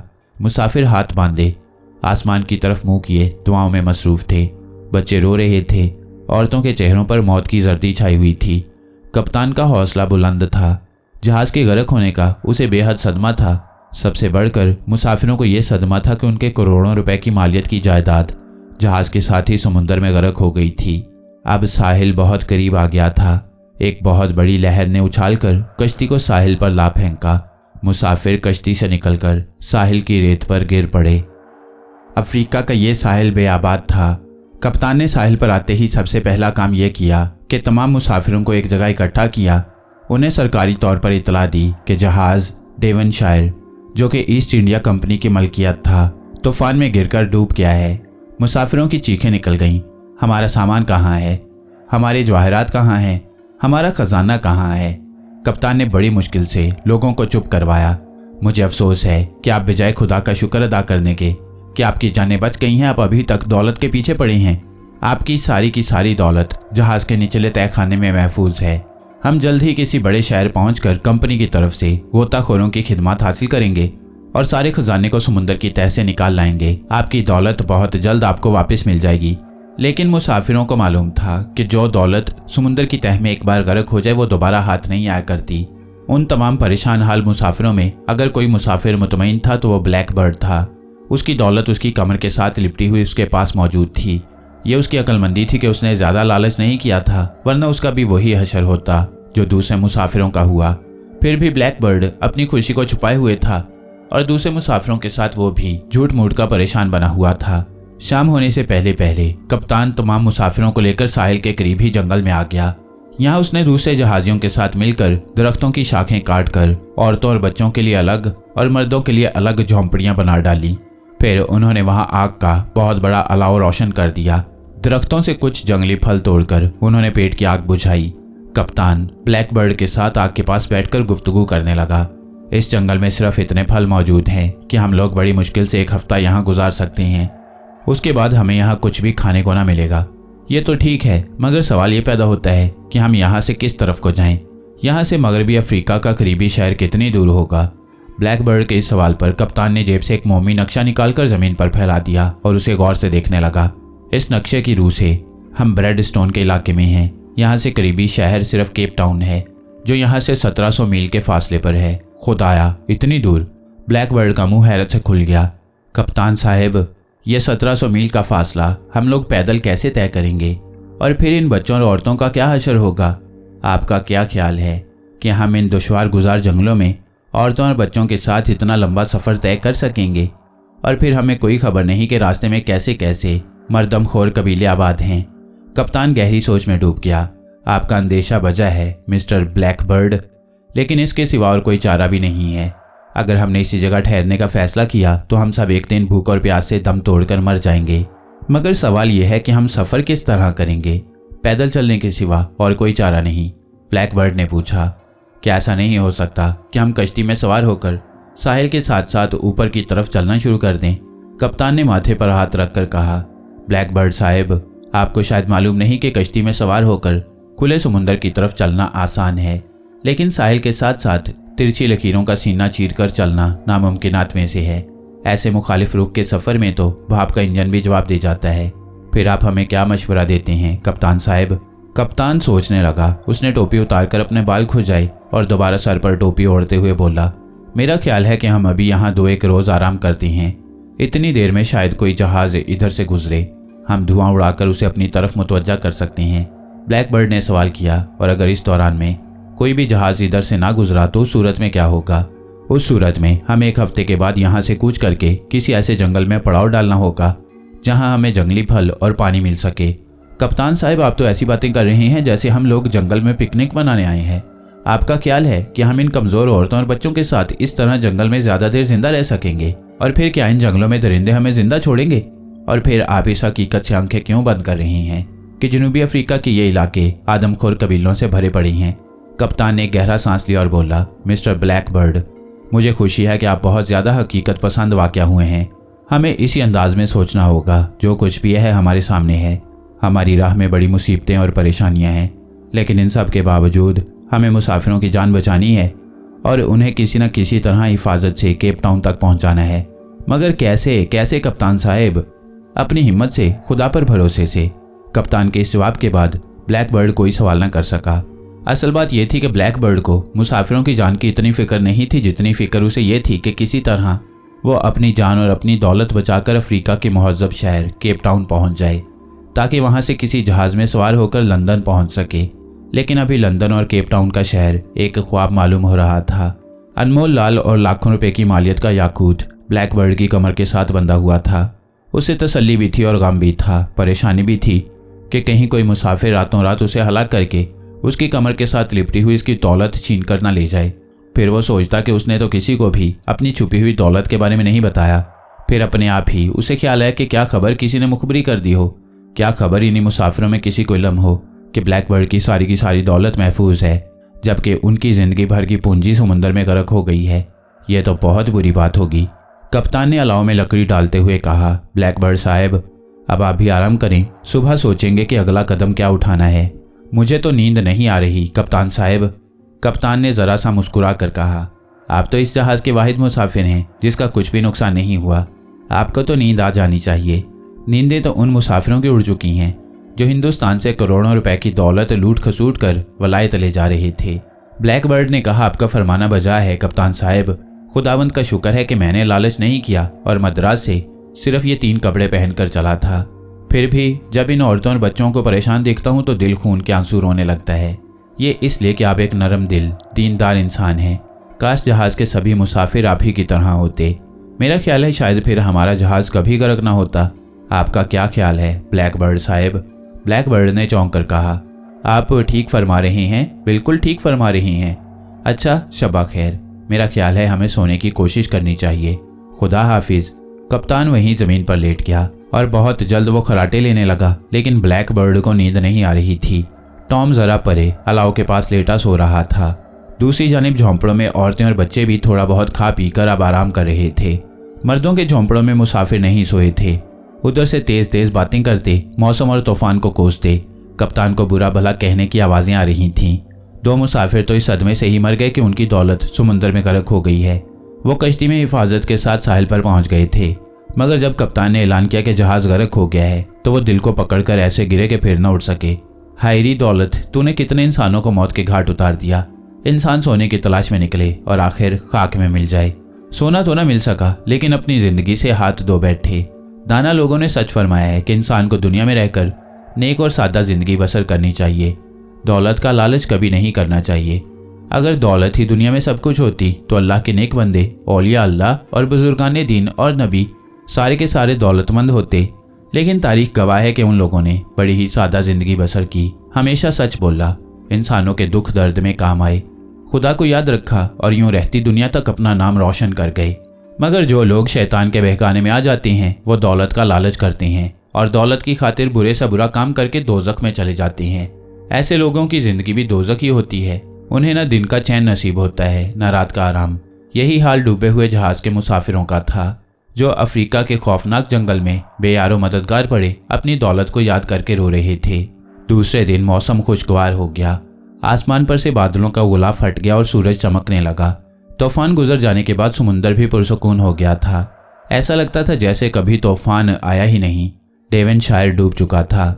जहाज साहिल से 15 मील के फासले पर समुंदर की तह में चट्टानों में टूट फूट कर फंसा हुआ था। खजाने के कमरे का लोहे का दरवाजा धमाके से टूट गया था और सारा सोना, जवाहरात के संदूक और ताजो तख्ते ताउस समुंदर की तह के साथ पत्थरों में पड़ा था। इस खजाने के मालिक मुसाफिर साहिल के जंगल में परेशान हाल बैठे अपनी किस्मत को रो रहे थे।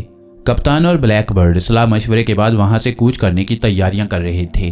कप्तान ने ऐलान कर दिया था कि हम लोग जंगल केप टाउन का रुख करेंगे, जो यहाँ से 1700 मील के फासले पर है। किसी मुसाफिर को यकीन नहीं था कि वो खैरियत के साथ मंजिल पर पहुंच जाएगा। दौलत तो उनकी समुद्र में गर्क हो गई थी, अब उन्हें अपनी जिंदगी की भी उम्मीद नहीं थी। औरतों और बच्चों का तो बुरा हाल हो रहा था। कप्तान ने उन्हें बेहद तसल्ली दी थी, मगर सिवाय ब्लैकबर्ड के एक भी मुसाफिर ऐसा नहीं था जिसके दिल में उम्मीद की एक किरण भी रोशन हो। ब्लैकबर्ड दिल में मुतमईन था। उस मक्कार और खुदगर्ज शख्स ने दिल में सोच रखा था कि वह हर कीमत पर अपनी जान और दौलत बचाएगा। इस मकसद के लिए अगर उसे सारे मुसाफिरों को भी कत्ल करना पड़ गया तो वो इससे भी दरेग नहीं करेगा। हकीकत में ब्लैकबर्ड को दौलत की हवस ने इंसान से जानवर बना दिया था। उसके दिल में तो इस किस्म के जालिमाना इरादे थे, मगर कुदरत ने उसके बारे में कुछ और ही फैसला कर रखा था। दोपहर के वक्त लोगों ने जंगल से कुछ फल तोड़े और खा पीकर वहां से कूच करने की फिक्र में लगे थे कि अचानक उन्हें दूर से ढोल की आवाज सुनाई दी। सबके कान खड़े हो गए। ढोल की आवाज जंगल के दरमियान से आ रही थी। कप्तान ने मौके की नज़ाकत को महसूस करते हुए फौरन हुक्म दिया कि औरतों और बच्चों को झोंपड़ियों में छुपा दिया जाए। ब्लैकबर्ड भी परेशान हो गया। कप्तान, आपका क्या ख्याल है? ये ढोल की आवाज़ क्या है? कप्तान गहरा सांस लेकर बोला, इसका जवाब सिवाय इसके और कुछ नहीं कि जंगली लोगों को हमारी आमद का पता चल गया है और वो हमारी तलाश में इधर आ रही हैं। क्या ये लोग हमें हलाक कर देंगे? मेरा ख्याल है कि वो ऐसे ही करेंगे, मेरे खुदा। ब्लैक बर्ड का ऊपर का सांस ऊपर और नीचे का सांस नीचे रह गया। उसे अपनी मौत आंखों के सामने नाचती नजर आई। ये तो बहुत बुरा होगा कप्तान साहब। पहले हमारे साथ क्या अच्छा हो रहा है मिस्टर ब्लैकबर्ड। हमारा जहाज डूब चुका है, हम जंगल में अकेले हैं। हमें हर मुसीबत के लिए तैयार रहना चाहिए, मगर हम निहत्थे हैं। हम जंगलियों का मुकाबला कैसे कर सकेंगे? हम मुकाबला तो किसी सूरत में नहीं कर सकते। तो फिर क्या हम हलाक कर दिए जाएंगे? हम उनसे बातचीत करने की कोशिश करेंगे। कप्तान साहब, वो वैशी हैं, हम उनकी जुबान भी नहीं जानते। भला उन्हें क्या ज़रूरत पड़ी है कि हम पर हमला करें? जैसा कि हमने सुन रखा है हमारे साथ वैसा ही होगा। ये जंगली हमारी औरतों को अगवा कर लेंगे, बच्चों और आदमियों को मार डालेंगे और बस हमें खुदा से दुआ मांगनी चाहिए। वैशियों के ढोल की आवाज़ अब करीब से करीबतर हो रही थी और उनके जंगली नारों की आवाज़ें भी साथ ही सुनाई देने लगी थीं। मुसाफिरों का खौफ के मारे बुरा हाल हो रहा था। उन्होंने नीम मुर्दा औरतों और बच्चों को झोंपड़ियों में छुपाकर ऊपर दरख्तों की शाखें डाल दी थीं। अभी वह सोच ही रहे थे कि जंगलियों का मुकाबला क्यों कर किया जाए कि बेशुमार तीर उनके दरमियान आकर ज़मीन पर गड़ गए। ब्लैकबर्ड के होंठों से चीख निकल गई। वैसी जंगली चीखते चिल्लाते उनके करीब पहुंच गए थे। ब्लैकबर्ड ने टॉम को पकड़ा और घसीटता हुआ एक तरफ ले गया। यहाँ झाड़ियों की ओर थी। उसने झिंझोड़ कर कहा, सुनो टॉम, मेरी एक अमानत अपने पास रखो। हो सकता है जंगली तुम्हें बच्चा समझकर छोड़ दें। इतना कहकर ब्लैकबर्ड ने कमर पर से पटका उतारकर गुथली निकाली और उसमें से कीमती लाल और याकूत निकालकर टॉम को देते हुए कहा, ये दोनों हीरे मेरी अमानत हैं जो तुम्हारे पास रहेगी। इसे अपने जूतों में छुपा लो। खबरदार किसी कीमत पर भी इसे बाहर मत निकालना। जल्दी से अभी इन्हें छुपा लो।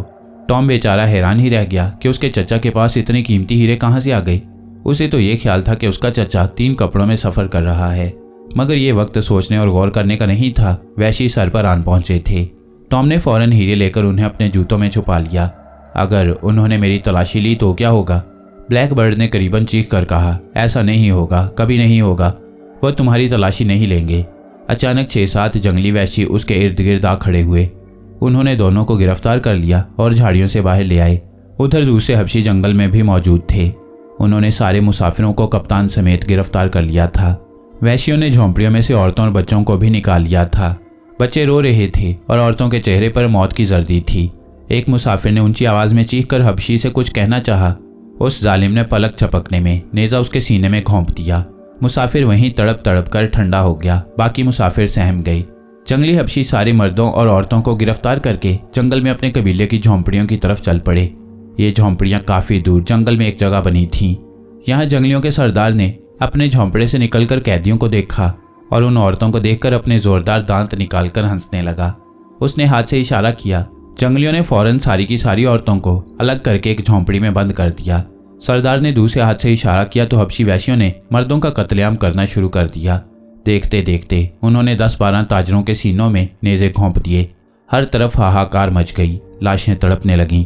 कप्तान ने हाथ आसमान की तरफ उठाकर कुछ कहा। ब्लैकबर्ड दो जानू होकर जमीन पर गिर पड़ा। हबशी सरदार ने हाथ ऊपर उठाया। कत्लेआम रुक गया।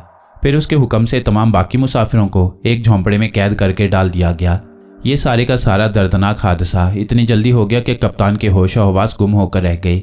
उसने बड़े बड़े समुद्री तूफानों का मुकाबला किया था और कभी परेशान नहीं हुआ था, लेकिन इतने सारे आदमियों को बैक वक्त कत्ल होते और खाको खून में तड़पते देखकर वो भी खौफजदा होकर रह गया।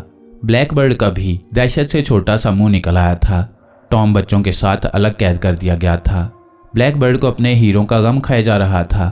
वो इस ख्याल से पछताने लगा कि उसने नाहक टॉम को हीरे दे दिए, मगर अब क्या हो सकता था। उसे इतना मालूम था कि इन वैश्यों से अब उसकी जान नहीं बच सकती। ये आदमखोर सारे मर्दों और बच्चों को कत्ल करके औरतों के साथ शादियां कर लेंगे। अब वो सोच रहा था कि बाकी लोग अगर मरते हैं तो मरें, लेकिन उसे किसी तरह वहां से जान बचाकर निकल भागना चाहिए। कप्तान उसके पास ही जमीन पर बैठा था। कप्तान साहब, अब क्या होगा? कप्तान ने ठंडा सांस भरकर कहा, वही जो मेरी, आपकी और इन सब लोगों की किस्मत में लिखा है। किस्मत तो अच्छी नहीं हमारी। अगर किस्मत साथ देती तो हमारा जहाज ही क्यों गर्क होता। बहरहाल अब हमें अपनी मौत के लिए हर वक्त तैयार रहना चाहिए। क्या यहाँ से फरार होना मुमकिन नहीं? कप्तान ने हैरानी से ब्लैकबर्ड की तरफ देखा और कहा, यहाँ से फरार होना भी अपनी मौत को बुलाना है। इस जंगल में चारों तरफ इन वैशी हबशियों की हुकूमत है। कोई दरख्त ऐसा नहीं जिसकी शाखों में इनका कोई ना कोई हबशी जहर में बुझा हुआ तीर लिए ना बैठा हो। कुछ भी हो, मैं इन वैशियों के हाथों हलाक होना नहीं चाहता। ब्लैकबर्ड ने झुंझला कर कहा। कप्तान ने उसे समझाया कि इस तरह जज्बात में आने से कुछ हासिल नहीं होगा। हमें अक्ल से काम लेकर ठंडे दिल से सोचना होगा और कोई ऐसी तरकीब निकालनी होगी जिससे सरदार के दिल में हम रहम का जज्बा पैदा करके मुसाफिरों की जानें बचा सकें।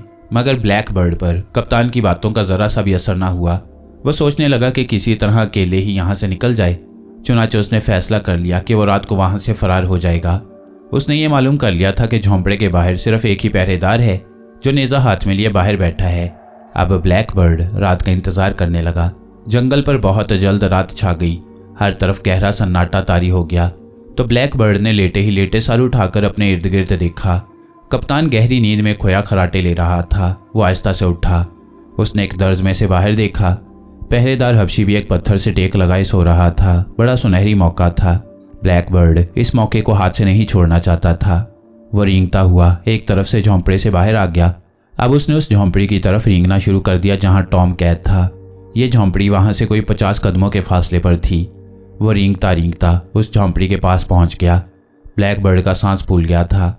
उसने एक पल के लिए रुककर सांस दुरुस्त किया और झोंपड़ी की पिछली तरफ से जाकर टॉम को आहिस्ता से आवाज दी। इत्तफाक की बात थी कि टॉम अभी तक जाग रहा था। टॉम ने अपने चचा की आवाज़ सुनी तो उसे कोई हैरत न हुई।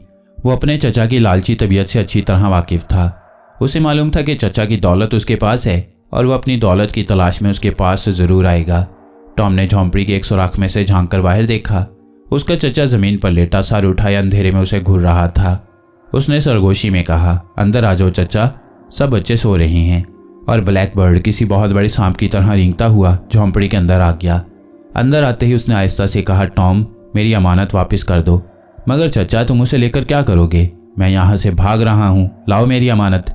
टॉम जूते में से दोनों हीरे निकालकर चचा को देने ही लगा था कि बाहर पहरेदार की आवाज़ सुनाई दी। टॉम और ब्लैक बर्ड वहीं सहम कर रह गए। वो ज़मीन पर यूं लेट गए जैसे उन्हें सांप सूंघ गया हो। पहरेदार की आवाज़ दूर चली गई। ब्लैक बर्ड ने सरगोशी में कहा, लाओ मेरे कीमती हीरे, जल्दी करो, मेरे पास इतना वक्त नहीं। टॉम ने दोनों हीरे चचा के हवाले कर दिए। ब्लैक बर्ड ने हीरे अपनी जेब में रखे और उसी तरह रेंगता हुआ झोंपड़ी से बाहर निकल गया। टॉम ने चचा को देखा कि वह जंगल की तरफ रेंग कर जा रहा था। थोड़ी दूर जाने के बाद वो रात के अंधेरे में गुम हो गया। टॉम झोंपड़ी में लेटकर देर तक चचा के बारे में सोचता रहा। उसके दिल में ख्वाहिश पैदा हुई कि उसे भी चचा के साथ ही भाग जाना चाहिए, मगर अब वक्त गुजर गया था। ब्लैक बर्ड रात के अंधेरे में थोड़ी दूर तक जंगल में रेंगता चला गया। फिर जब उसे एहसास हुआ कि वो खतरे से बाहर निकला है तो वो उठा और उसने जंगल में एक तरफ बेतहाशा भागना शुरू कर दिया। सारी रात वो जंगल में भागता रहा और वैसी हबशियों से काफ़ी दूर निकल आया। आखिर वो थक गया और एक जगह बेजान पत्थर की तरह ज़मीन पर गिर गया और लेटकर लंबे लंबे सांस लेने लगा। काफ़ी देर बाद जब उसके होशो हवास ठिकाने आए तो वो उठा और एक तरफ को रवाना हो गया। जिस वक्त सुबह की रोशनी नमूदार हुई तो वो एक ऐसे जंगल से गुजर रहा था जिसके घने दरख्तों पर लंबी लंबी बेलें लटक रही थीं और इर्द गिर्द बेशुमार टीलों पर गहरी सब्ज़ काई उगी हुई थी। उसे बड़ी सख्त प्यास लग रही थी। वह पानी की तलाश में एक तरफ घूमने लगा। उसे एक बंदर दिखाई दिया जो उसे देखकर कू करता एक तरफ भाग गया। ब्लैक बर्ड को यकीन हो गया कि उधर ज़रूर पानी होगा, क्योंकि बंदर ऐसी जगहों पर कभी बसेरा नहीं करते जहां पानी मौजूद ना हो। कुछ दूर चलने के बाद पानी तो ना मिला, मगर एक जगह उसे जंगली बेरों के बेशुमार दरख्त नजर आए। ये दरख्त बेरों से लदे हुए थे। ब्लैक बर्ड ने बेर तोड़ तोड़ कर खाने शुरू कर दिए। जब उसका पेट भर गया तो अब उसे पानी की ज़रूरत महसूस हुई। बेर खाने के बाद प्यास की शिद्दत में इजाफा हो गया था। वो यूं ही इधर उधर घूम फिर कर पानी की तलाश करने लगा। एक चट्टान के अकब में उसे पानी के गिरने की आवाज़ सुनाई दी। ब्लैक बर्ड चट्टान के पीछे चक्कर लगाकर आया तो ये देखकर उसे बेहद खुशी हुई कि वहां पानी का एक छोटा सा चश्मा बह रहा था। ब्लैक बर्ड ने उस चश्मे पर बैठकर जी भरकर पानी पिया, मुंह हाथ धोया और जेब में से हीरे निकालकर उन्हें गौर से देखने लगा। उसकी आंखों में चमक पैदा हो गई। वो इस ख्याल से बेहद खुश हो रहा था कि वो इतने बड़े समुद्री तूफान से भी लाखों पाउंड की दौलत बचाकर ले आया है, जबकि उसके साथी तबाह हो गए थे। उसने याकूत और लाल को पानी से धोकर अच्छी तरह चमकाया और अपने जूतों में आगे करके छुपा दिया। उस काम से इत्मीनान हासिल कर लेने के बाद वो उठा और आगे चल पड़ा। अभी वो मुश्किल से 10 कदम ही चला होगा कि सन करके एक जहरीला तीर पीछे से आया और ब्लैक बर्ड की पुश्त में खुबकर उसके दिल से पार होता हुआ बाहर निकल आया। ब्लैक बर्ड की आंखें पथरा गईं। उसके हलक से चीख भी ना निकल सकी। वो बेजान होकर पत्थर की तरह जमीन पर गिरा और उसकी लाश लुढ़क कर चट्टान के पहलू से लग गई। दूसरे ही लम्हे एक तरफ से हबशी नमूदार हुआ। उसने तीर ब्लैक बर्ड की बेजान लाश में से खींचा, उसकी लाश पर थूका और वापस चल दिया। ब्लैक बर्ड की पथराई हुई लाश का मुंह खुला था आंखें पत्थर बनकर बाहर को निकल आई थीं और उसके जूतों में लाखों पाउंड के कीमती हीरे वैसे के वैसे छुपे हुए थे। कप्तान को ब्लैक बर्ड की मौत का खबर सुनकर बहुत दुख हुआ। वह ब्लैक बर्ड को एक ईमानदार आदमी समझता था। उसे क्या खबर थी कि वो उसके खजाने में से कीमती याकूत लेकर फरार हुआ था कि जंगल में वैशी हबशी के तीर का निशाना बन गया। ब्लैक बर्ड के फरार ने हबशियों के सरदार को गुस्से से दीवाना कर दिया। उसने हुक्म दिया कि तमाम कैदी मर्दों को हलाक कर दिया जाए। इस खबर ने मुसाफिरों में कोहराम मचा दिया। औरतें बैन करने लगी, मगर उन वैशी हबशियों के आगे उनका कोई बस न चल सकता था। टॉम को अब अफसोस होने लगा कि वो अपने चचा के साथ ही फरार क्यों नहीं हो गया। उसका ख्याल था कि चचा जंगलियों के पंजे से निकल चुका है। उसे क्या मालूम कि उसके लालची और खुदगर्ज चचा की लाश जंगल में पड़ी थी और उस पर चूंटियां रेंग रही थीं। बहरहाल टॉम ने फैसला कर लिया कि अब जबकि सरदार ने उन सबको कत्ल करने का हुक्म दे दिया है तो वो वहां से जरूर भाग जाएगा। अचानक एक तरफ से शोर बुलंद हुआ। मालूम हुआ कि हबशियों ने मुसाफिरों को हलाक करना शुरू कर दिया है। उस वक्त झोंपड़ी के बाहर कोई पहरेदार नहीं था। सब जंगली कत्लेआम में लगे थे। टॉम ने इस मौके को गनीमत जाना और चुपके से सबकी नजरें बचाकर झोंपड़ी से रेंगता हुआ बाहर निकल गया। उसका दिल बुरी तरह धड़क रहा था। उसके कानों में हलाक होते हुए आदमियों की चीखों की आवाजें आ रही थीं। उसे अच्छी तरह इल्म था कि अगर वो पकड़ा गया तो वैशी उसे भी जिंदा नहीं छोड़ेंगे। वह फूंक फूंक कर रेंगता गया, यहाँ तक कि वह जंगल के किनारे पहुंच गया। जब उसके चारों तरफ लंबी लंबी झाड़ियों का सिलसिला शुरू हो गया तो वो उठ खड़ा हुआ और झुके ही झुके भागने लगा। जब वो थक गया तो एक जगह बैठकर दम लेने लगा। उसने दरख्त के पीछे छुपकर देखा कि कोई जंगली उसका ताक़ुब तो नहीं कर रहा। सारा जंगल सुनसान था। दूर से किसी वक्त एक चीख की आवाज़ गूंज जाती थी। टॉम डर गया और जल्दी से उठकर दोबारा भागने लगा। वह भागता गया और उसने जंगल का काफ़ी फासला तय कर लिया। शाम हो रही थी जब वह झोंपड़े से फरार हुआ था। अब रात के सायों ने जंगल पर गहरी तारीक चादर फैलानी शुरू कर दी थी। टॉम ने रात किसी दरख्त पर सोकर गुजारने का फैसला किया, मगर फिर उसे ख्याल आया कि उसे जितनी जल्दी हो सके जंगली हबशियों के कबीले से दूर निकल जाना चाहिए। इस ख्याल के आते ही टॉम ने रुकने की बजाय जंगल में आगे चलना शुरू कर दिया। जंगल काफ़ी घना था। जनूबी अफ्रीका के जंगल बड़े घने होते हैं और वहाँ हर किस्म के दरिंदे पाए जाते हैं, लेकिन ये टॉम की खुशनसीबी थी कि वह साले समुंदर के जंगल का सफ़र कर रहा था और उन जंगलों में शेर, हाथी और चीते नहीं होते। ये दरिंदे आमतौर पर घने जंगलों के वस्ती इलाकों में पाए जाते हैं। टॉम रात भर चलता रहा। उसे रास्ते का कोई इल्म नहीं था, मगर वह एक अंदाजे के मुताबिक समुंदर से दूरतर होता जा रहा था। आसमान पर तारे चमक रहे थे और उनकी हल्की हल्की रोशनी में जंगल में अंधेरा कम हो गया था और टॉम झाड़ियों में से बखूबी अपना रास्ता बना रहा था। सुबह की हल्की हल्की रोशनी फैली तो टॉम उस मुकाम पर पहुंच चुका था जहां बेरियों के दरख्त जंगली बेरों से लदे फुंदे खड़े थे। टॉम ने जल्दी जल्दी जंगली बेर खाकर पेट भरा और आगे रवाना हो गया। एक टीले का मोड़ काटते हुए उसे पानी के गिरने की आवाज़ सुनाई दी। टॉम को आधी रात से प्यास लगी थी। वो पानी की आवाज़ का ताक़ुब करता उस चश्मे पर निकल आया जिसके पानी से ब्लैक बर्ड ने अपनी प्यास बुझाई थी। वो ब्लैक बर्ड की लाश से बिल्कुल बेखबर चश्मे के पानी पर झुककर चश्मे से पानी पीने लगा। जब वो जी भरकर पानी पी चुका तो उसने मुंह हाथ धोया और अभी उसने आगे चलने के लिए कदम उठाया ही था कि एक बहुत बड़ा गिद्ध फड़फड़ाता हुआ उसकी टहनी जाने वाली झाड़ियों में से निकलकर उड़ गया। टॉम ने झाड़ियों के अकब में पलट कर देखा तो हैरत से उसका मुंह खुले का खुला रह गया। सामने चट्टान के पहलू में उसके चचा की लाश पड़ी थी। लाश का रंग नीला पड़ गया था और उसके होंठ खुले थे। आंखें उबल कर बाहर आ गई थीं। टॉम को जो सबसे पहला ख्याल आया वो हीरों का था। उसने लपक कर लाश की कमर को टटोला। हीरे गायब थे। कमर के साथ बंधी हुई गुथली खाली थी। टॉम समझ गया कि जंगली उसके चचा को मारकर हीरे चुरा कर ले गई हैं। उसे बड़ा अफसोस हुआ कि चचा की जान भी गई और हीरे भी हाथ से निकल गए। उसने सोचा कि चचा की लाश को जंगली दरिंदों और गिद्धों से बचाने के लिए किसी गड्ढे में दफन कर देना चाहिए। चुनाचे उसने लाश को दोनों बाजुओं से पकड़कर एक तरफ आहिस्ता से घसीटता। वो लाश को एक गड्ढे में ले आया। जब उसने लाश को गड्ढे में उतारा तो लाश के पाँव में से जूता निकल गया। जूते के निकलते ही कीमती लाल और याकूत लुढ़क कर बाहर आ गए। टॉम की आंखें खुली की खुली रह गईं। उसके वहम गुमान में भी नहीं था कि इतने कीमती हीरे लाश के जूतों में होंगे। टॉम ने जल्दी से दोनों हीरे उठाकर अपनी जूती में छुपा लिए। इसके बाद लाश को गड्ढे में डालकर ऊपर झाड़ियां और पत्थर बिखेर दिए। उसने हाथ उठाकर चचा की रूह को स्वाब पहुंचाया। अब वो एक पल के लिए भी वहां रुकना नहीं चाहता था। अगर जंगली लोग वहां तक आकर उसके चचा को हलाक कर सकते हैं तो वह टॉम का पीछा करके उसे भी हलाक करने से गुरेज नहीं करेंगे।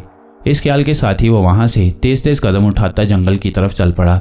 जंगली लोग यकीनन टॉम का ताक़ुब करके उसे हलाक कर देते। अगर वो जहाज के मुसाफिरों को कत्ल करने में मसरूफ़ ना होते टॉम को बिल्कुल खबर नहीं थी कि पीछे जहाज के मुसाफिरों और औरतों बच्चों के साथ क्या बीत रही थी। वो इस क़यामत में अपनी जान बचाकर भाग रहा था और चाहता था कि जितनी जल्दी हो सके उन खूंखार वैश्यों से बहुत दूर निकल जाए। वो सारा दिन जंगल में चलता रहा। अब वो बहुत थक गया था। उसने रास्ते में जंगली बेर खाकर अपनी भूख मिटाई थी। पानी एक गदरे जौहर का पिया था। वो थक भी गया था और उसे नींद भी आ रही थी, मगर वो किसी दरख्त पर या किसी खुली जगह पर सोने का खतरा मोल नहीं लेना चाहता था। उसे इस हकीकत का इल्म हो चुका था कि जंगली बड़े होशियार हैं और वो किसी भी वक्त जंगल के किसी भी इलाके में पहुंच सकते हैं। वो बराबर चलता रहा। आखिरकार जब उसकी हिम्मत जवाब दे गई, उसके पांव शाल हो गए, तो वो एक जगह दरख्त के साथ टेक लगाकर बैठ गया। चलने में सबसे ज्यादा उसे जूते में रखे हुए कीमती हीरे तंग कर रहे थे। उसने एक पल के लिए जूते उतार दिए और हीरे अपनी जेब में रख लिए। जब वो थोड़ी देर सस्ता चुका तो जूते पहनकर फिर सफर पर रवाना हो गया। टॉम को मुसीबतें बर्दाश्त करने की आदत तो थी, मगर इस किस्म के जंगलों में सफ़र करने का तजुर्बा बिल्कुल नहीं था।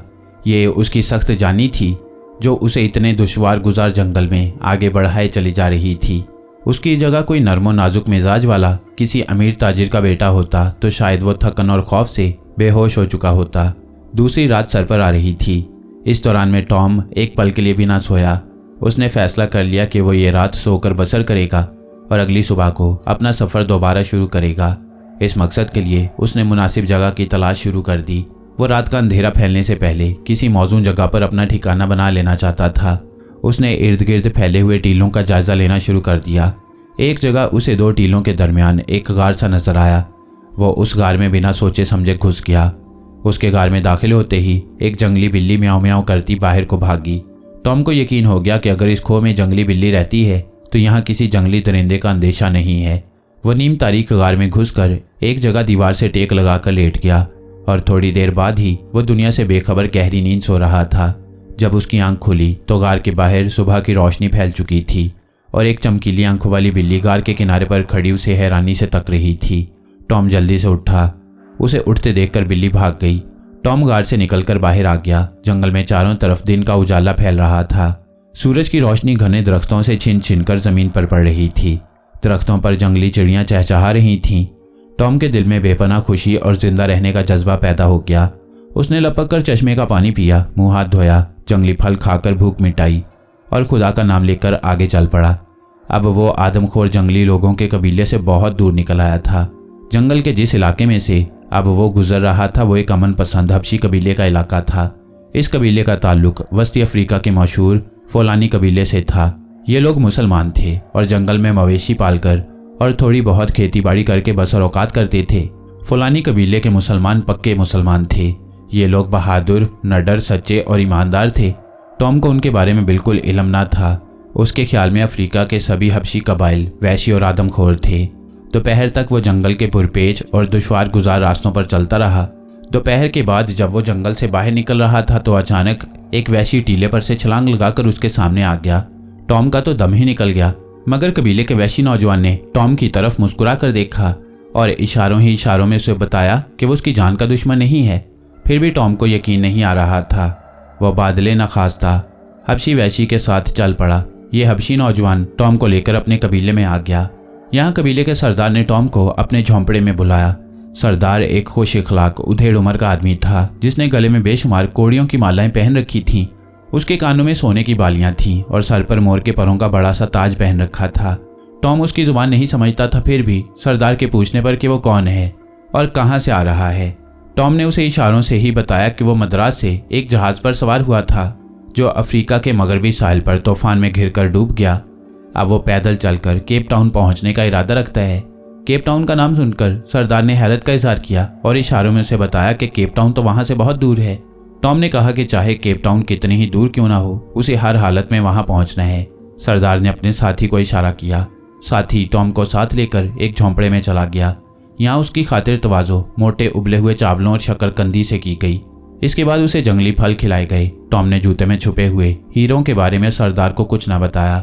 हालांकि अगर वो सरदार को बता भी देता कि वो अपने जूतों में दो बड़े ही कीमती हीरे छुपा कर ले जा रहा है तो वो उसे कुछ भी न कहता, बल्कि हो सकता है कि उन हीरों की हिफाजत का एहतमाम कराता, इसलिए कि ये कबीला मुसलमान था और ये लोग इंतहाई ईमानदार और बहादुर होते हैं।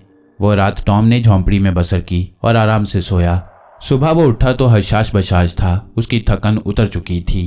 वो बहुत जल्द वहां से निकल जाना चाहता था, मगर अब सरदार की जुबानी उसे मालूम हुआ कि आगे बेहद घना और खतरनाक जंगल शुरू हो रहा है और वह उसे अकेला कभी अबूर नहीं कर सकता। ये एक नई मुश्किल आन पड़ी थी। सरदार ने फौरन एक डोली का इंतजाम किया। डोली में खाने पीने का काफी सामान लादकर टॉम के साथ 6-7 आदमी किए और उसे बड़ी गर्मजोशी से रुखसत किया। टॉम डोली में मजे से बैठ गया। कहारों ने डोली उठा ली और ये सफर शुरू हो गया। 2 दिन 2 रातें डोली में सफर करने के बाद ये काफिला एक दरिया किनारे आकर रुक गया। यहाँ कबीले के लोगों ने टॉम को एक दूसरे कबीले वालों के सुपुर्द किया और खुद वापस चले गए। दूसरे कबीले वालों ने भी टॉम की बड़ी खातर मदारत की, उसे अपने खास मेहमान की तरह रखा। अगले रोज उसे अपने कुछ आदमियों के साथ कश्ती में सवार कराकर रुखसत किया। ये कश्ती का सफर दरिया में 3 रोज तक जारी रहा। चौथे रोज दरिया एक छोटे से कस्बे के करीब पहुंचा तो कबीले के लोग टॉम को कस्बे के एक बूढ़े आदमी के हवाले करके वापस चले गए। यह उधेड़ उम्र का आदमी उस कबीले का चौधरी था। वो टूटी फूटी अंग्रेजी बोल लेता था। टॉम ने उसे बता दिया कि वो केप टाउन जाना चाहता है। बूढ़े ने उसे तसल्ली दी और कहा कि कस्बे में हर हफ्ते के बाद एक बड़ी कश्ती आया करती है। ये कश्ती तुम्हें समरसेट टाउन तक ले जाएगी। वहां से तुम गाड़ी में सवार होकर 3 दिन का सफर तय करने के बाद केप टाउन पहुंच जाओगे। इतवार की शाम को एक बड़ी सी कश्ती दरिया किनारे आ लगी। बूढ़े ने टॉम को उस कश्ती में सवार करवा दिया। उसका किराया भी बूढ़े ने ही अदा किया, बल्कि टॉम को केप टाउन तक का सफर खर्च भी दे दिया। जब तक कश्ती दरिया में से नजरों से ओझल न हुई, नेक दिल बूढ़ा किनारे पर खड़ा टॉम को हाथ हिला हिलाकर रुखसत करता रहा। टॉम उस बूढ़े के हमदर्दाना सलूक और इंसानों से मोहब्बत के जज्बे से बहुत मुतासिर हुआ। उसने दिल में फैसला कर लिया कि जिंदगी भर उसके एहसान को हरगिज फरामोश नहीं करेगा। कश्ती सारी रात और अगला सारा दिन भी दरिया में चलती रही। वो कई जंगलों के दरमियान से गुजरी। रास्ते में टॉम ने दरिया में अनगिनत दरियाई घोड़े और मगरमच्छ देखे जो किनारे की धूप में बेसुध लेटे हुए थे। 1-2 जगहों पर उसने लंबे खमदार सफेद दांतों वाले हाथियों को भी देखा जो दरिया किनारे पानी पी रहे थे। दूसरी रात के सफर के बाद कश्ती दिन चढ़े समरसेट टाउन पहुंच गई। ये एक खासा आबाद कस्बा था जहां बड़ी रौनक थी। यहां से टॉम को 6 घोड़ों की एक मुसाफिर गाड़ी में जगह मिल गई। इस गाड़ी में कुल 7 मुसाफिर सवार थे जो सबके सब केप टाउन जा रहे थे। एक मुसाफिर ने टॉम से बातें करने की कोशिश की। टॉम ने उसके साथ ज्यादा बेतकल्लुफ होने की कोशिश नहीं की, बस रस्मी सी 2-4 बातें की और खामोश हो गया। मगर उसे महसूस हो रहा था कि वो शख्स टॉम को बड़े गौर से देख रहा था। जब टॉम उसकी तरफ देखता तो वो नजरें खिड़की से बाहर कर लेता। ये एक पक्की उम्र का घुंघराले बालों वाला हबशी था जो सफेद अंग्रेजी सूट पहने हुए था। मुसाफिर गाड़ी सारा दिन सफर करती रही। रात को उसने एक जगह पड़ाव किया। टॉम सराय के कोने में आकर लेट गया। वह सूट वाला हबशी भी उसके करीब आकर बैठ गया और उसकी तरफ मुस्कुराकर देखते हुए बोला, मालूम होता है तुम अकेले सफर कर रहे हो, मगर तुम इतना लंबा सफर अकेले कैसे कर रहे हो? क्या केप टाउन में तुम्हारे माँ बाप रहते हैं? टॉम उस मक्कार आंख वाले हबशी की किसी बात का जवाब देना नहीं चाहता था, मगर उस चालाक हबशी ने सवालों की कुछ ऐसी बौछार कर दी कि टॉम को जवाब देना ही पड़ा। जी हाँ, मेरे वालिद साहब केप टाउन में रहते हैं। मेरी खाला समरसेट टाउन में रहती है। मैं उससे मिलने गया हुआ था। सूट वाला हबशी बोला, मेरा नाम पिंटू है, मैं केप टाउन में ठेकेदार हूँ। अच्छा मिस्टर टॉम, ये बताओ कि तुम्हारे कपड़े इतने मैले क्यों हैं? क्या तुम्हारी खाला ने तुम्हें नए कपड़े नहीं दिए? टॉम घबरा गया। ये कमबख्त पिंटू तो पीछा ही नहीं छोड़ रहा था। मेरी आदत है, मैं कपड़े बहुत जल्द गंदे कर देता हूँ। ओह खैर कोई बात नहीं, मैं भी जब तुम्हारी उम्र का था तो ऐसा ही करता था। क्या तुम्हें मछली के शिकार का शौक है? जी नहीं। और शेर के शिकार का? जी नहीं। मगरमच्छ के शिकार का? जी नहीं, बिल्कुल नहीं। और मेरा ख्याल है कि हाथी का शिकार भी तुमने कभी नहीं किया होगा। मुझे हाथी के शिकार का बहुत शौक है। पिछले बरस मैंने 2 हाथी मारे थे और उनके दांत केप टाउन में जाकर बेचे थे। केप टाउन में तुम्हारे वालिद क्या करते हैं भला? टॉम बड़ी मुश्किल में फंस गया था। अब वो क्या बताता कि उसके वालिद केप टाउन में क्या करते थे। उसके वालिद का तो बचपन ही में इंतकाल हो चुका था और खुद टॉम जिंदगी में पहली बार केप टाउन जा रहा था। उसने यूं ही कह दिया, मेरे वालिद कीमती पत्थरों का कारोबार करते हैं। इस पर वो हबशी नौजवान उछल पड़ा, अरे ये तो बहुत ही अच्छा हुआ। मेरे पास कुछ हीरे हैं, मैं चाहता हूँ कि केप टाउन जाकर उन्हें तुम्हारे वालिद साहब को दिखाऊं। क्या तुम इस सिलसिले में मेरी कुछ मदद करोगे टॉम? टॉम का मजबूरन कहना पड़ा, कोशिश करूंगा। शुक्रिया। फिर उस हबशी पिंटू ने इधर उधर देखकर टॉम के कान में सरगोशी करते हुए कहा, क्या तुम्हारे पास भी कोई हीरा है? इस अचानक सवाल पर तो टॉम का खून खुश्क हो गया और उसकी जूती में छुपे हुए दोनों हीरे गोल सुरख अंगारे बनकर उसके पाँव में सुलग उठे। उसने बेख्तियार होकर अपना पाँव खींच लिया और बोला, क्यों भला मेरे पास हीरे कहाँ से आ गए? हीरे तो वालिद साहब अपने पास रखते हैं। इस पर हबशी अयारी से मुस्कुराया और बोला, अरे मैं तो तुमसे मजाक कर रहा था।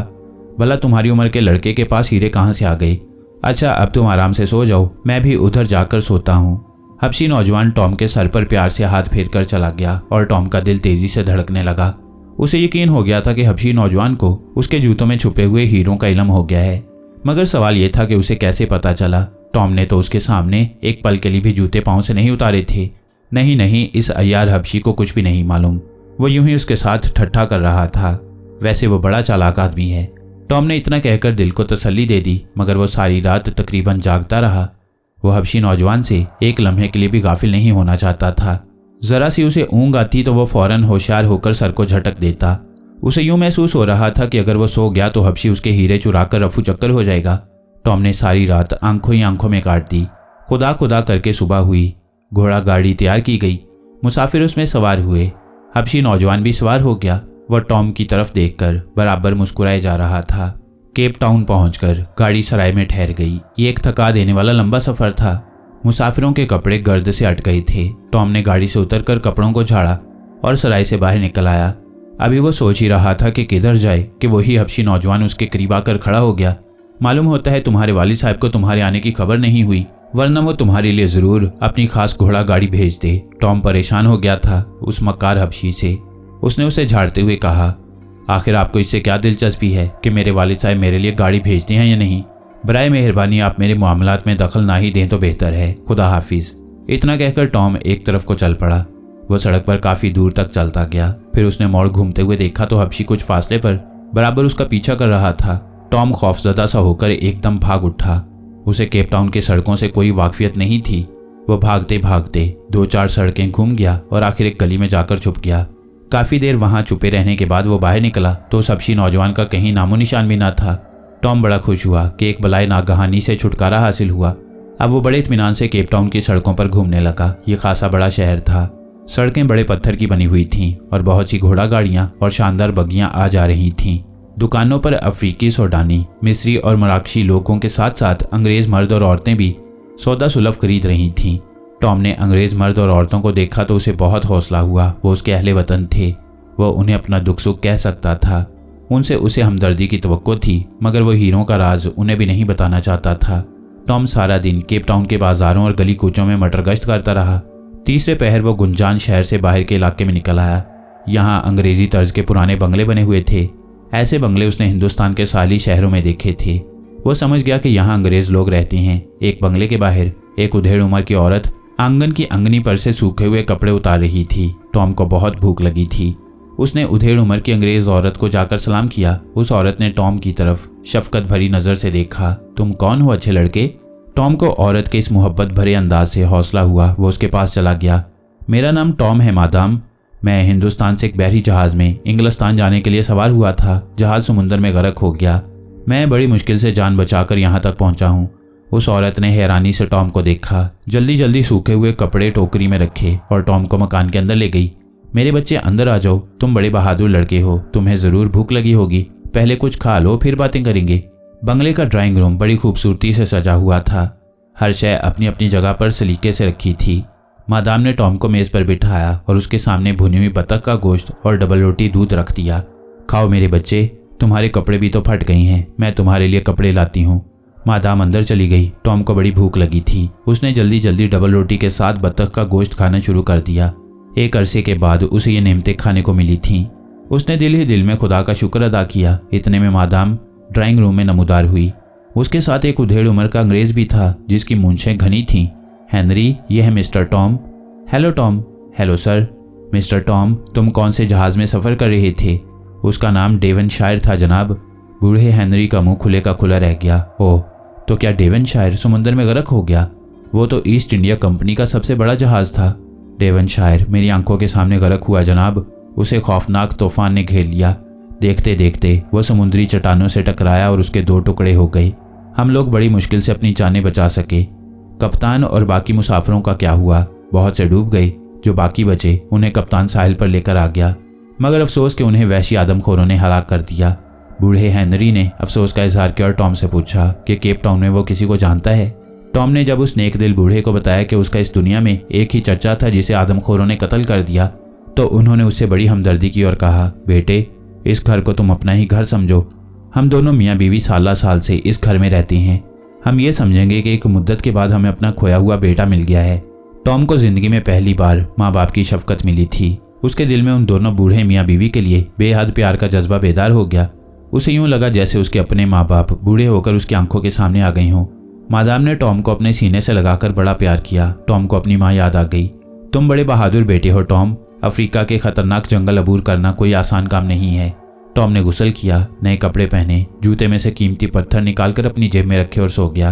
अगले रोज वो उठा तो बेहद तरोताज़ा महसूस कर रहा था। उसे मादाम के घर में रहते हुए एक हफ्ता गुजर गया। बूढ़ा हेनरी बंदरगाह पर नौकरी करता था। अब उसे पेंशन मिलती थी। टॉम के साथ दोनों मियाँ बीवी बेहद मोहब्बत करते थे। हालांकि टॉम से उन्हें कोई लालच नहीं था। 1 महीना गुजर गया। इस असना में टॉम ने उन्हें कुछ ना बताया कि उसके पास 2 इंतहाई कीमती पत्थर मौजूद हैं। वो इस राज को अफशा करते हुए घबरा रहा था, लेकिन एक रोज उसने दोनों मियाँ बीवी के सामने ये राज उगल दिया।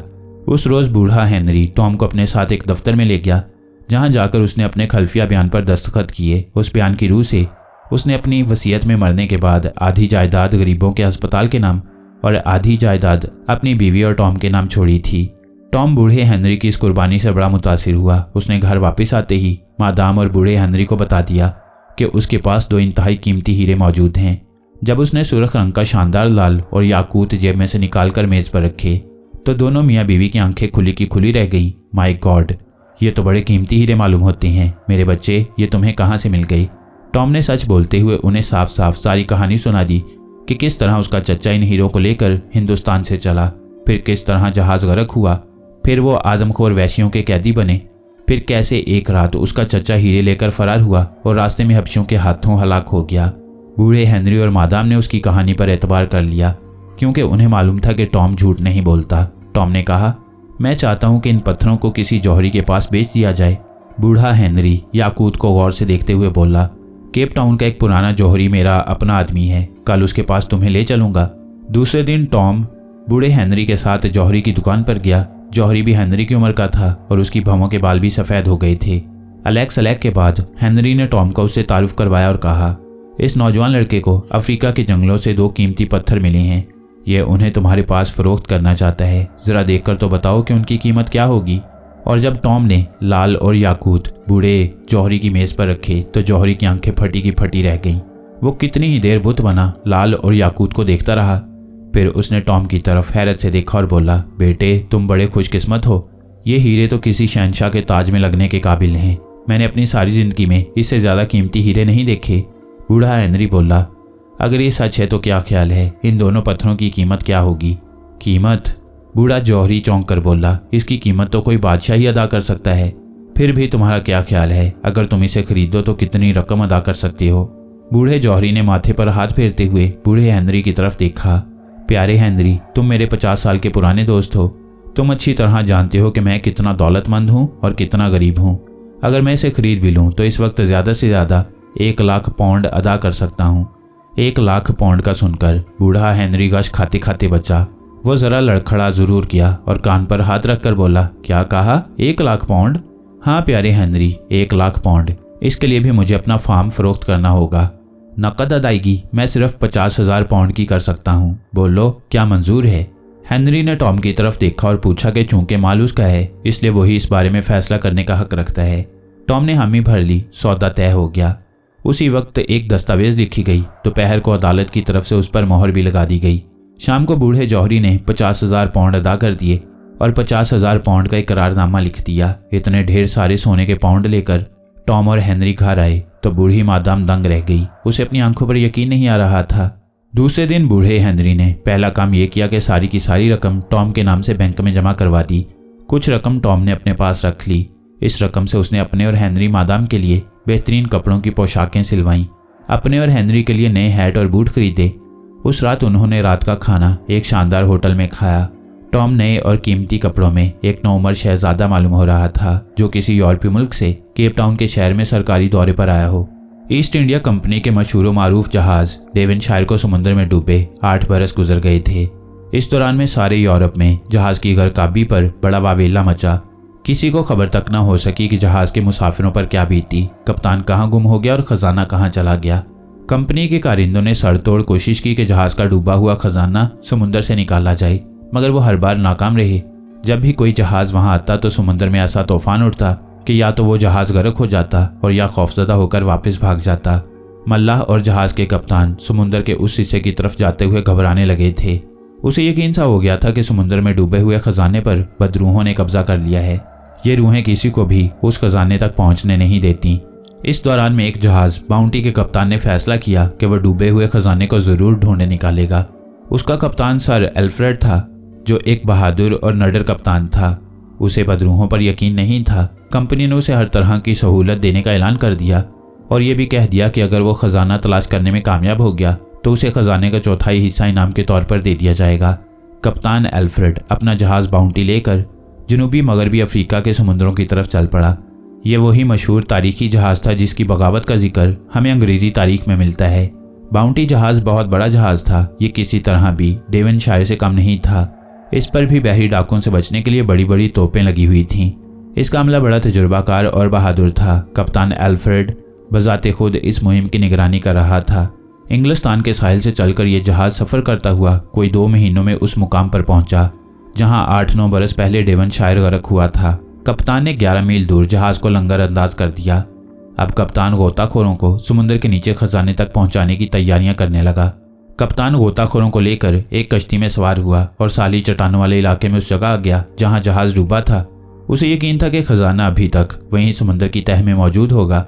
उसे बताया गया था कि खजाना जहाज की निचली तह के एक लोहे के कमरे में बंद था। कप्तान के अंदाजे के मुताबिक जहाज की दूसरी अशिया समुद्र में बहकर आगे निकल सकती थीं, मगर लोहे का कमरा भारी होने की वजह से आगे नहीं खिसक सकता था। सबसे पहले उसने 2 गोताखोरों को नीचे भेजा। गोताखोर नीचे जाकर चट्टानों में जहाज के मलबे को तलाश करते रहे। 2 रोज इसी तलाश में गुजर गए। तीसरे रोज जहाज का मलबा मिल गया। जहाज के कई टुकड़े हो गए थे। गोताखोरों ने ऊपर आकर कप्तान को इतला दी कि जिस कमरे में खजाना है वो 2 चट्टानों के बीच में फंसा हुआ है। कप्तान ने हुक्म दिया कि जिस तरह भी मुमकिन हो खजाने तक पहुंचकर उसे हासिल किया जाए। गोताखोरों ने एक बार फिर समुद्र में डुबकी लगाई और गोता लगाकर तह में पहुंच गए। वो कई चट्टानों में से गुजरकर आखिर उस जगह पहुंच गए जहां खजाना मौजूद था। उनकी हैरत की कोई इंतहा न रही जब उन्होंने देखा कि लोहे के कमरे का दरवाजा टूटकर रेत में धंसा हुआ है और खजाने के जवाहरात और सोने की मोटी मोटी सलाखें इधर उधर तह में बिखरी पड़ी हैं। उन्होंने जल्दी जल्दी 2-4 सोने की सलाखें उठाई और ऊपर आ गई। कप्तान एल्फ्रेड ने सोने की सलाखें देखी तो खुशी से एक नारा लगाया। अब वो दूसरे गोताखोरों को बड़े बड़े थैले देकर नीचे भेजने लगा ताकि जितनी जल्दी हो सके सारा खजाना ऊपर लाया जाए। गोताखोरों ने थैले अपनी कमर के साथ बांधे और वो गोता लगाने के लिए पर तोल ही रहे थे कि यकायक समुद्र में तूफान आ गया। आसमान पर एक भी टुकड़ा बादल का नहीं था। हवा भी तेज नहीं चल रही थी। किसी तरफ भी समुद्री तूफान के आसार नहीं थे, लेकिन इसके बावजूद समुद्र में पहाड़ जैसी मौजें उठना शुरू हो गईं और देखते देखते उन खौफनाक शोर मचाती लहरों ने कश्ती को कप्तान और गोताखोरों समेत उलट कर रख दिया। कश्ती के कई टुकड़े हो गए।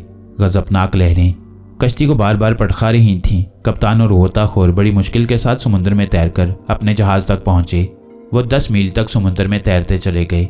जब वो अपने जहाज पर पहुंचे तो उनके सांस उखड़े हुए थे और यूं लगता था कि अभी उनका दम निकल जाएगा। कप्तान हैरान था कि यह तूफान कहां से आ गया। मल्लाहों ने सुन रखा था कि डेवनशायर के डूबे हुए खजाने पर बदरूहों का कब्जा है। अब जो बगैर किसी बादल और आंधी के तूफान आया तो उन्हें यकीन हो गया खजाने पर बदरूहों ने कब्जा जमा रखा है और अगर उन्होंने दोबारा गोता लगाया तो रूहें उनसे जरूर इंतकाम लेंगी और उन्हें हलाक कर देंगी। वो डर गए थे, मगर कप्तान ने हौसला नहीं हारा। वो एक बार फिर खजाने को हासिल करने की तैयारियां करने लगा और फिर अब तो उसने अपनी आंखों से सोने की सलाखें देख ली थीं। अब वो किसी तरह भी इस मुहिम से दस्तबरदार होने पर तैयार नहीं था। अफसोस के समुद्र से हासिल की हुई सोने की सलाखें वापस समुद्र की नज़र हो गई थीं। फिर भी कप्तान को यकीन था कि वो उन्हें दोबारा हासिल कर लेगा। वो तूफान गुजर जाने का इंतजार करने लगा। रात भर समुद्र में तूफानी कैफियत रही। सुबह हुई तो समुद्र एक बार फिर सुकून की हालत में था। यूं महसूस हो रहा था कि यहाँ कभी कोई तूफान नहीं आया। कप्तान ने हुक्म दिया कि खजाने तक पहुंचने के लिए गोताखोर तैयार हो जाएं। मल्लाह बड़े वहमी थे। गोताखोर भी जरा हिचकिचाए, मगर कप्तान की एक ही डांट ने उनके दिलों से सारे वहम निकाल दिए। उन्होंने गोताखोरी का लिबास पहना, कश्ती में सवार हुए और कप्तान के साथ उसी मुकाम पर आ गए जहां कल उन्हें सोने की सलाखें मिली थीं। उन्होंने कप्तान के इशारा करने पर चमड़े के थैले कमर के साथ बांधे और समुद्र में छलांग लगा दी। ये 2 गोताखोर थे। रात के तूफान ने समुद्र के पानी को कुछ गदला कर दिया था, फिर भी सतह पर चमकती हुई तेज धूप की रोशनी साफ नीचे तक आ रही थी और उन्हें समुद्र की हर शय साफ दिखाई दे रही थी। जब वो उन चट्टानों के दरमियान पहुंचे जहां कल जहाज का खजाना उन्होंने देखा था, तो ये मालूम करके हैरान रह गए कि वहां कोई भी खजाना नहीं था। लोहे का आहनी कमरा खिसक कर बहुत नीचे पत्थरों में जा चुका था और कल जो समुद्र की तह में सोने की सलाखें बिखरी हुई थीं, आज उसमें से एक भी दिखाई नहीं दे रही थी। गोताखोर सतह समुद्र पर निकल आए। उन्होंने सारी सूरत हाल से कप्तान को बाखबर किया। कप्तान पहले तो बड़ा हैरान हुआ कि खजाना वहां मौजूद नहीं। फिर उसने गोताखोरों को डांट कर कहा, खजाना कहीं नहीं जा सकता, वो जरूर वहीं कहीं होगा, उसे दोबारा जाकर तलाश करो। गोताखोरों ने एक बार फिर डुबकियां लगाईं। अब वो आहिस्ता आहिस्ता समुद्र की तह में उन गहरी चट्टानों के पास उतरने लगे जहां खजाना खिसक कर चला गया था। यहाँ पानी का दबाव ज्यादा था और गोताखोरों को नीचे जाते हुए दिक्कत महसूस हो रही थी। फिर भी वो कप्तान के हुक्म के मुताबिक बराबर नीचे गहरे पानियों में उतरते चले जा रहे थे। दोनों गोताखोर एक दूसरे के पहलू ब पहलू आगे बढ़ रहे थे। अचानक उन्हें यूं महसूस हुआ जैसे कोई बहुत बड़ा साया उनके ऊपर से गुजर गया हो। उन्होंने एक दूसरे की तरफ ताज्जुब से देखा, मगर वहां कुछ भी नहीं था। फिर वो आगे बढ़ने लगे। अब उन्हें चट्टानों के बीच में बिखरा हुआ खजाना साफ नजर आने लगा था। उनकी आंखों में कामयाबी की चमक आ गई। अभी वो खजाने से कुछ फासले पर ही थे कि वही साया एक बार फिर उनके ऊपर से गुजरा। उन्होंने चौंक कर देखा तो उनके बदन में खून जम गया। सामने कोई 12-14 फुट के फासले पर एक बहुत बड़ी शार्क मछली अपने खूनी दांत खोले उनकी तरफ बढ़ रही थी। उन्होंने परेशान होकर एक दूसरे की तरफ देखा और ऊपर उठने का इशारा किया। अभी वो ऊपर उठ ही रहे थे कि शार्क ने उन पर हमला कर दिया। ये हमला इस कदर अचानक और शदीद था कि वो संभल भी ना सके और शार्क एक गोताखोर की पूरी टांग काटकर आगे निकल गई। गोताखोर तड़पने लगा, पानी में खून फैल गया। दूसरे गोताखोर ने उसे संभाला दिया और ऊपर उठाने लगा। अब शार्क दूसरी बार हमला करने के लिए आई। उसकी आंखों में खून उतरा हुआ था और लंबे लंबे दांतों में गोताखोर के खून के निशान था। इंसानी खून के जायके ने शार्क को पागल कर दिया था। वो पूरी कुव्वत के साथ आगे बढ़ी और अपने ब्लेड जैसे तेज दांतों से जख्मी गोताखोर की कमर को 2 हिस्सों में काटकर आगे बढ़ गई। दूसरे गोताखोर ने दहशत ज़दा होकर रस्सी जोर से खींची और फौरन उसे ऊपर खींचा जाने लगा, लेकिन शार्क उसे छोड़ने वाली नहीं थी। उसने एक गोताखोर को तो हलाक कर दिया था। अब दूसरे गोताखोर को साफ बचकर जाते देखकर वो गुस्से में दीवानी हो गई। उसने दूसरे गोताखोर पर भी हमला कर दिया। ये हमला इस कदर शदीद और खौफनाक था कि पानी ही में गोताखोर की चीख निकल गई, मगर वहां उसकी चीख सुनने वाला सिवाय उसके और कोई नहीं था। चीख की आवाज़ भी ना निकल सकी। शायद उसके मुंह के आगे पानी में चंद बुलबुले से उठे और वो फट गए। उस पर नीम बेहोशी तारी होने लगी। उसे अपनी आंखों के सामने खून फैलता नजर आया। यह खून उसके अपने जिस्म का खून था। शार्क ने नीचे से हमला करके उसकी दोनों टांगें काट दी थीं। गोताखोर पर गनूदगी और नकाहत तारी होने लगी। उसे यूं महसूस होने लगा जैसे खजाने की बदरूहें उसकी आंखों के सामने कह लगाती हुई गुजर रही हैं। रस्सी के जरिए से उसे बराबर ऊपर खींचा जा रहा था, मगर वो बेहोश हो चुका था और उसकी गर्दन लटक गई थी। शार्क एक बार फिर हमले के लिए आगे बढ़ी। अब उसके छुरियों जैसे दांत रस्सी को काटते हुए गोताखोर के सीने में उतर गए। दोनों गोताखोर मर गए और शार्क उन्हें दांतों में दबाकर भाग गई। ऊपर सतह समुंदर पर कप्तान खुद रस्सी खींच रहा था। उसे अचानक महसूस हुआ जैसे रस्सी हल्की हो गई है और फिर रस्सी का खून आलूद सिरा उसके हाथ में आ गया। दोनों गोताखोर समुंदर की तह में ही रह गए थे। कप्तान अभी इस अलमनाक हादसे पर गौर ही कर रहा था कि समुंदर का पानी खून आलूद हो गया। मल्लाहों के मुंह से चीख निकल गई। शार्क ने उन्हें खा लिया। खामोश, कप्तान ने चीख कर कहा। लेकिन थोड़े ही अरसे बाद कप्तान को भी यकीन करना पड़ा कि उसके 2 बेहतरीन गोताखोरों को शार्क मछली ने हलाक कर दिया है। उसे बेहद दुख हुआ, मगर वो अपनी जिद पर बराबर कायम था। खजाने की तलाश तर्क नहीं की जाएगी, कल मैं खुद नीचे उतरूंगा। इतना कहकर वो कश्ती को लेकर वापस अपने जहाज बाउंटी पर आ गया। सारी रात जहाज पर एक सोग की सी कैफियत तारी रही। मल्लाह अपने साथी गोताखोरों की मौत पर गमगीन रहे। कप्तान अपने कैबिन में बैठा अगले रोज समुद्र में गोता लगाने के बारे में गौर करता रहा। समुद्र पर खूब धूप चमक रही थी। कप्तान ने एक लंबा छुरा अपने पहलू से लटकाया, चमड़े का थैला हाथ में लिया और समुद्र में गोता लगा गया। कप्तान एक बहादुर आदमी था और इससे पहले भी वो मुकाबला करके कई शार्क मछलियों को हलाक कर चुका था। उसके दिल में शार्क मछली का जरा सा भी खौफ नहीं था। उसके ज़हन में तो एक ही धुन सवार थी कि किसी तरह खजाने का सोना और जवाहरात हासिल किए जाएं। और फिर अब जबकि उसने सोने की सलाखें अपनी आंखों से देख ली थी, उसे कोई भी ताकत समुद्र में उतरने से बाज ना रख सकती थी। करोड़ों पाउंड का खजाना अगर वह तलाश कर लेता तो कंपनी के मुआहदे के मुताबिक वो उसके 1/4 हिस्से का हकदार था, जो इतना काफ़ी था कि जिसकी मदद से वो अपना एक ज़ाती जहाज़ खरीद कर तिजारत कर सकता था। इस ख्याल ने उसे मजीद कुव्वत अता की और वह बड़ी तेजी से समुंदर के नीचे उतरने लगा। समुंदर की तह में लहरें पुरसुकून थीं। सतह पर चमकती हुई तेज धूप की रोशनी में उसे हर शय साफ दिखाई दे रही थी। छोटी छोटी बेशुमार मछलियां उसके सामने से गुजर रही थीं। कप्तान बराबर नीचे उतरता गया। अब उसे पानी का दबाव महसूस होने लगा था और उसकी रफ्तार सुस्त हो गई थी। काफी नीचे जाकर उसे डूबे हुए जहाज के मस्तूल नजर आने लगे। उसकी आंखें खुशी से चमकने लगीं। वह बहुत चौकस था और चारों तरफ बड़े गौर से देखता जा रहा था कि कहीं कोई शार्क उस पर अचानक हमला न कर दे। लंबा छुरा उसके दाहिने हाथ में था। वो शार्क के मुकाबले के लिए बिल्कुल तैयार था, मगर शार्क 2 गोताखोरों को हलाक करने के बाद बहुत दूर समुद्री चट्टानों की तरफ जा चुकी थी। अब एक और बला उसका इंतजार कर रही थी। कप्तान जहाज के मलबे में पहुंच गया था। उसे चट्टान के बीच में एक तोप फंसी हुई नजर आई। वो उस तोप के ऊपर से गुजर गया। अब उसे 2 बड़े बड़े पत्थरों में फंसा हुआ लोहे का वो कमरा दिखाई दिया जिसमें खजाना बंद था। लोहे का दरवाजा टूट चुका था और समुद्र की लहरें खुदा जाने उसे बहाकर कहां ले गई थीं। कप्तान आहिस्ता आहिस्ता लोहे के कमरे के पास आ गया। कमरा बिल्कुल खाली था। अंदर एक भी संदूक नहीं था। उसने हैरानी से चारों तरफ देखा और सोचने लगा कि या खुदा, खजाना किधर चला गया। यकबारगी उसकी निगाह दाहिनी जानिब चट्टानों के दरमियान रेत में धंसी हुई सुनहरी सलाखों पर पड़ी। वो तेजी के साथ उस तरफ बढ़ा। ये सोने की सलाखें थीं जो आधी रेत में धंस चुकी थीं। कप्तान ने चमड़े का थैला कमर के साथ से खोला और सोने की सलाखों की तरफ हाथ बढ़ाया। अभी उसका हाथ सोने की सलाखों को छुआ भी नहीं था कि एक जबरदस्त गिड़गिड़ाहट की आवाज पैदा हुई और फिर जैसे समुद्र के नीचे जलजला आ गया। कप्तान जिस चट्टान पर खड़ा था वो एक तरफ को लुढ़क गई और कप्तान नीचे गिर पड़ा। अभी वो उठने भी ना पाया था कि अचानक उसे एक तरफ से समुद्र की तह फटती नजर आई। एक खौफनाक गरज पैदा हुई और चट्टान के परखच्चे उड़ गए। चारों तरफ समुद्र में भौंचाल सा आ गया। हर शय तहस नहस हो रही थी। समुद्र की तह से गरम गरम दहकते लावे की बौछार बुलंद हुई और पानी एकदम गर्म हो गया। कप्तान को अपनी जान के लाले पड़ गए। उसने रस्सी को जोर जोर से खींचा और ऊपर की तरफ गोता लगा दिया। ऊपर समुद्र की सतह पर कश्ती में बैठे हुए मल्लाहों ने कप्तान का इशारा पाते ही बड़ी तेजी से रस्सी खींचनी शुरू कर दी। तूफान ऊपर भी महसूस होने लगा था और जब कप्तान थका मांदा खाली हाथ कश्ती में वापस आया तो समुद्र में तूफानी लहरें उठने लगी थीं। आसमान पर स्याह बादल गरज रहे थे। बिजली कड़क रही थी और कश्ती खिलौने की तरह समुद्र की तूफानी मौजों पर उछल रही थी। कप्तान ने चीख कर कहा, वापस जहाज पर चलो जल्दी।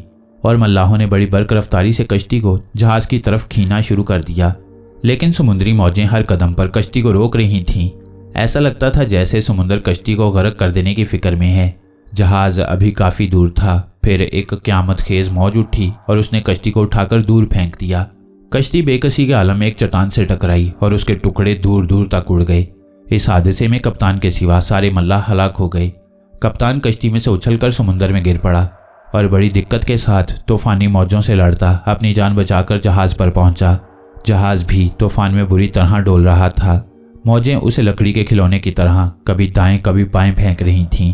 कप्तान ने जहाज पर सवार होते ही महसूस कर लिया कि अगर उसने जरा सी भी देर की तो तूफान उसके जहाज के भी परखच्चे उड़ा देगा। उसने हुक्म दिया कि जहाज का लंगर उठा दिया जाए। मल्लाह लंगर उठाने के लिए आगे बढ़े तो एक हैबतनाक लहर उठी और जहाज के ऊपर से दूसरी तरफ गुजर गई।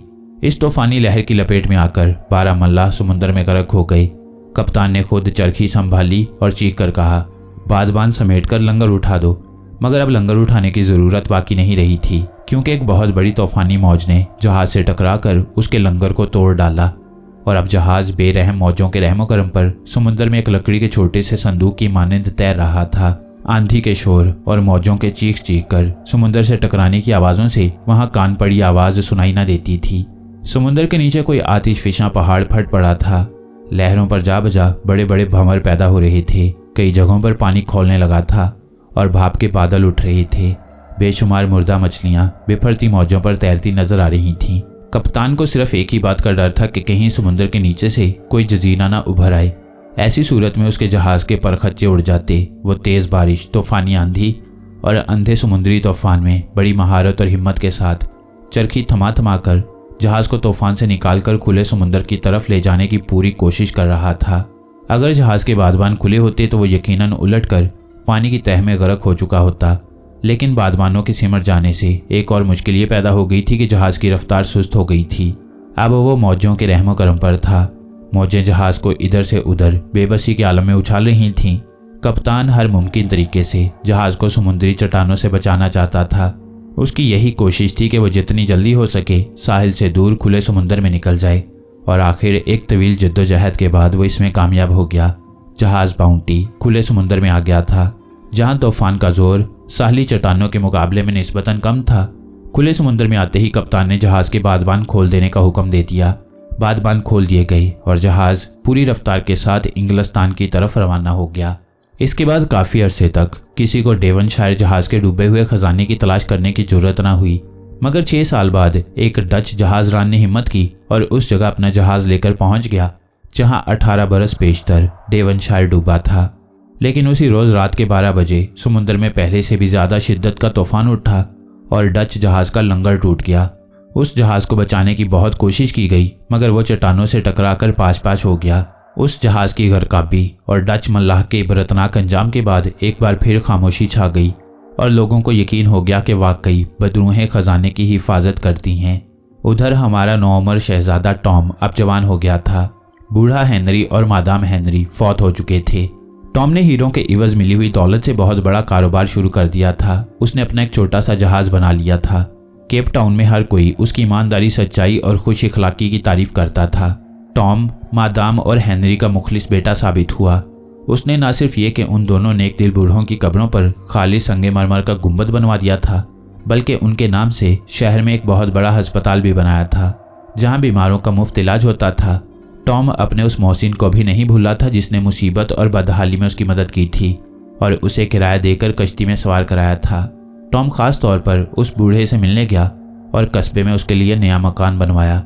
उसे एक खूबसूरत कश्ती बनवा कर भी दी। इसके बाद टॉम ने अफ्रीका के जंगलों में फुलानी कबीले का सफ़र भी किया और जिस सरदार ने उसके साथ शफकत का सलूक किया था उसे बेशबहा तोहफे दिए। टॉम ने अपनी बाकी ज़िंदगी केप टाउन में बड़ी नेकी और खुश इखलाकी से बसर की। आज इस वाक़े को काफ़ी अरसा बीत गया है, मगर केप टाउन में उसके बनाए हुए अस्पताल में आज भी मरीज़ इलाज करवा कर शिफा पाते हैं और टॉम की रूह को सवाब पहुँचाते हैं। इसलिए कि दुनिया में इंसान कोई भी नेकी करता है तो वो ज़रूर जिंदा रहती है और लोग उस नेक इंसान को हमेशा अच्छे नाम से याद करते हैं। उधर मगरबी अफ्रीका के समुंदर में आज भी डेवनशायर जहाज का डूबा हुआ खजाना मौजूद है, मगर किसी को जुर्रत नहीं हो सकी कि समुंदर की अमीक तरीन गहराइयों में उतरकर उसे हासिल कर सके।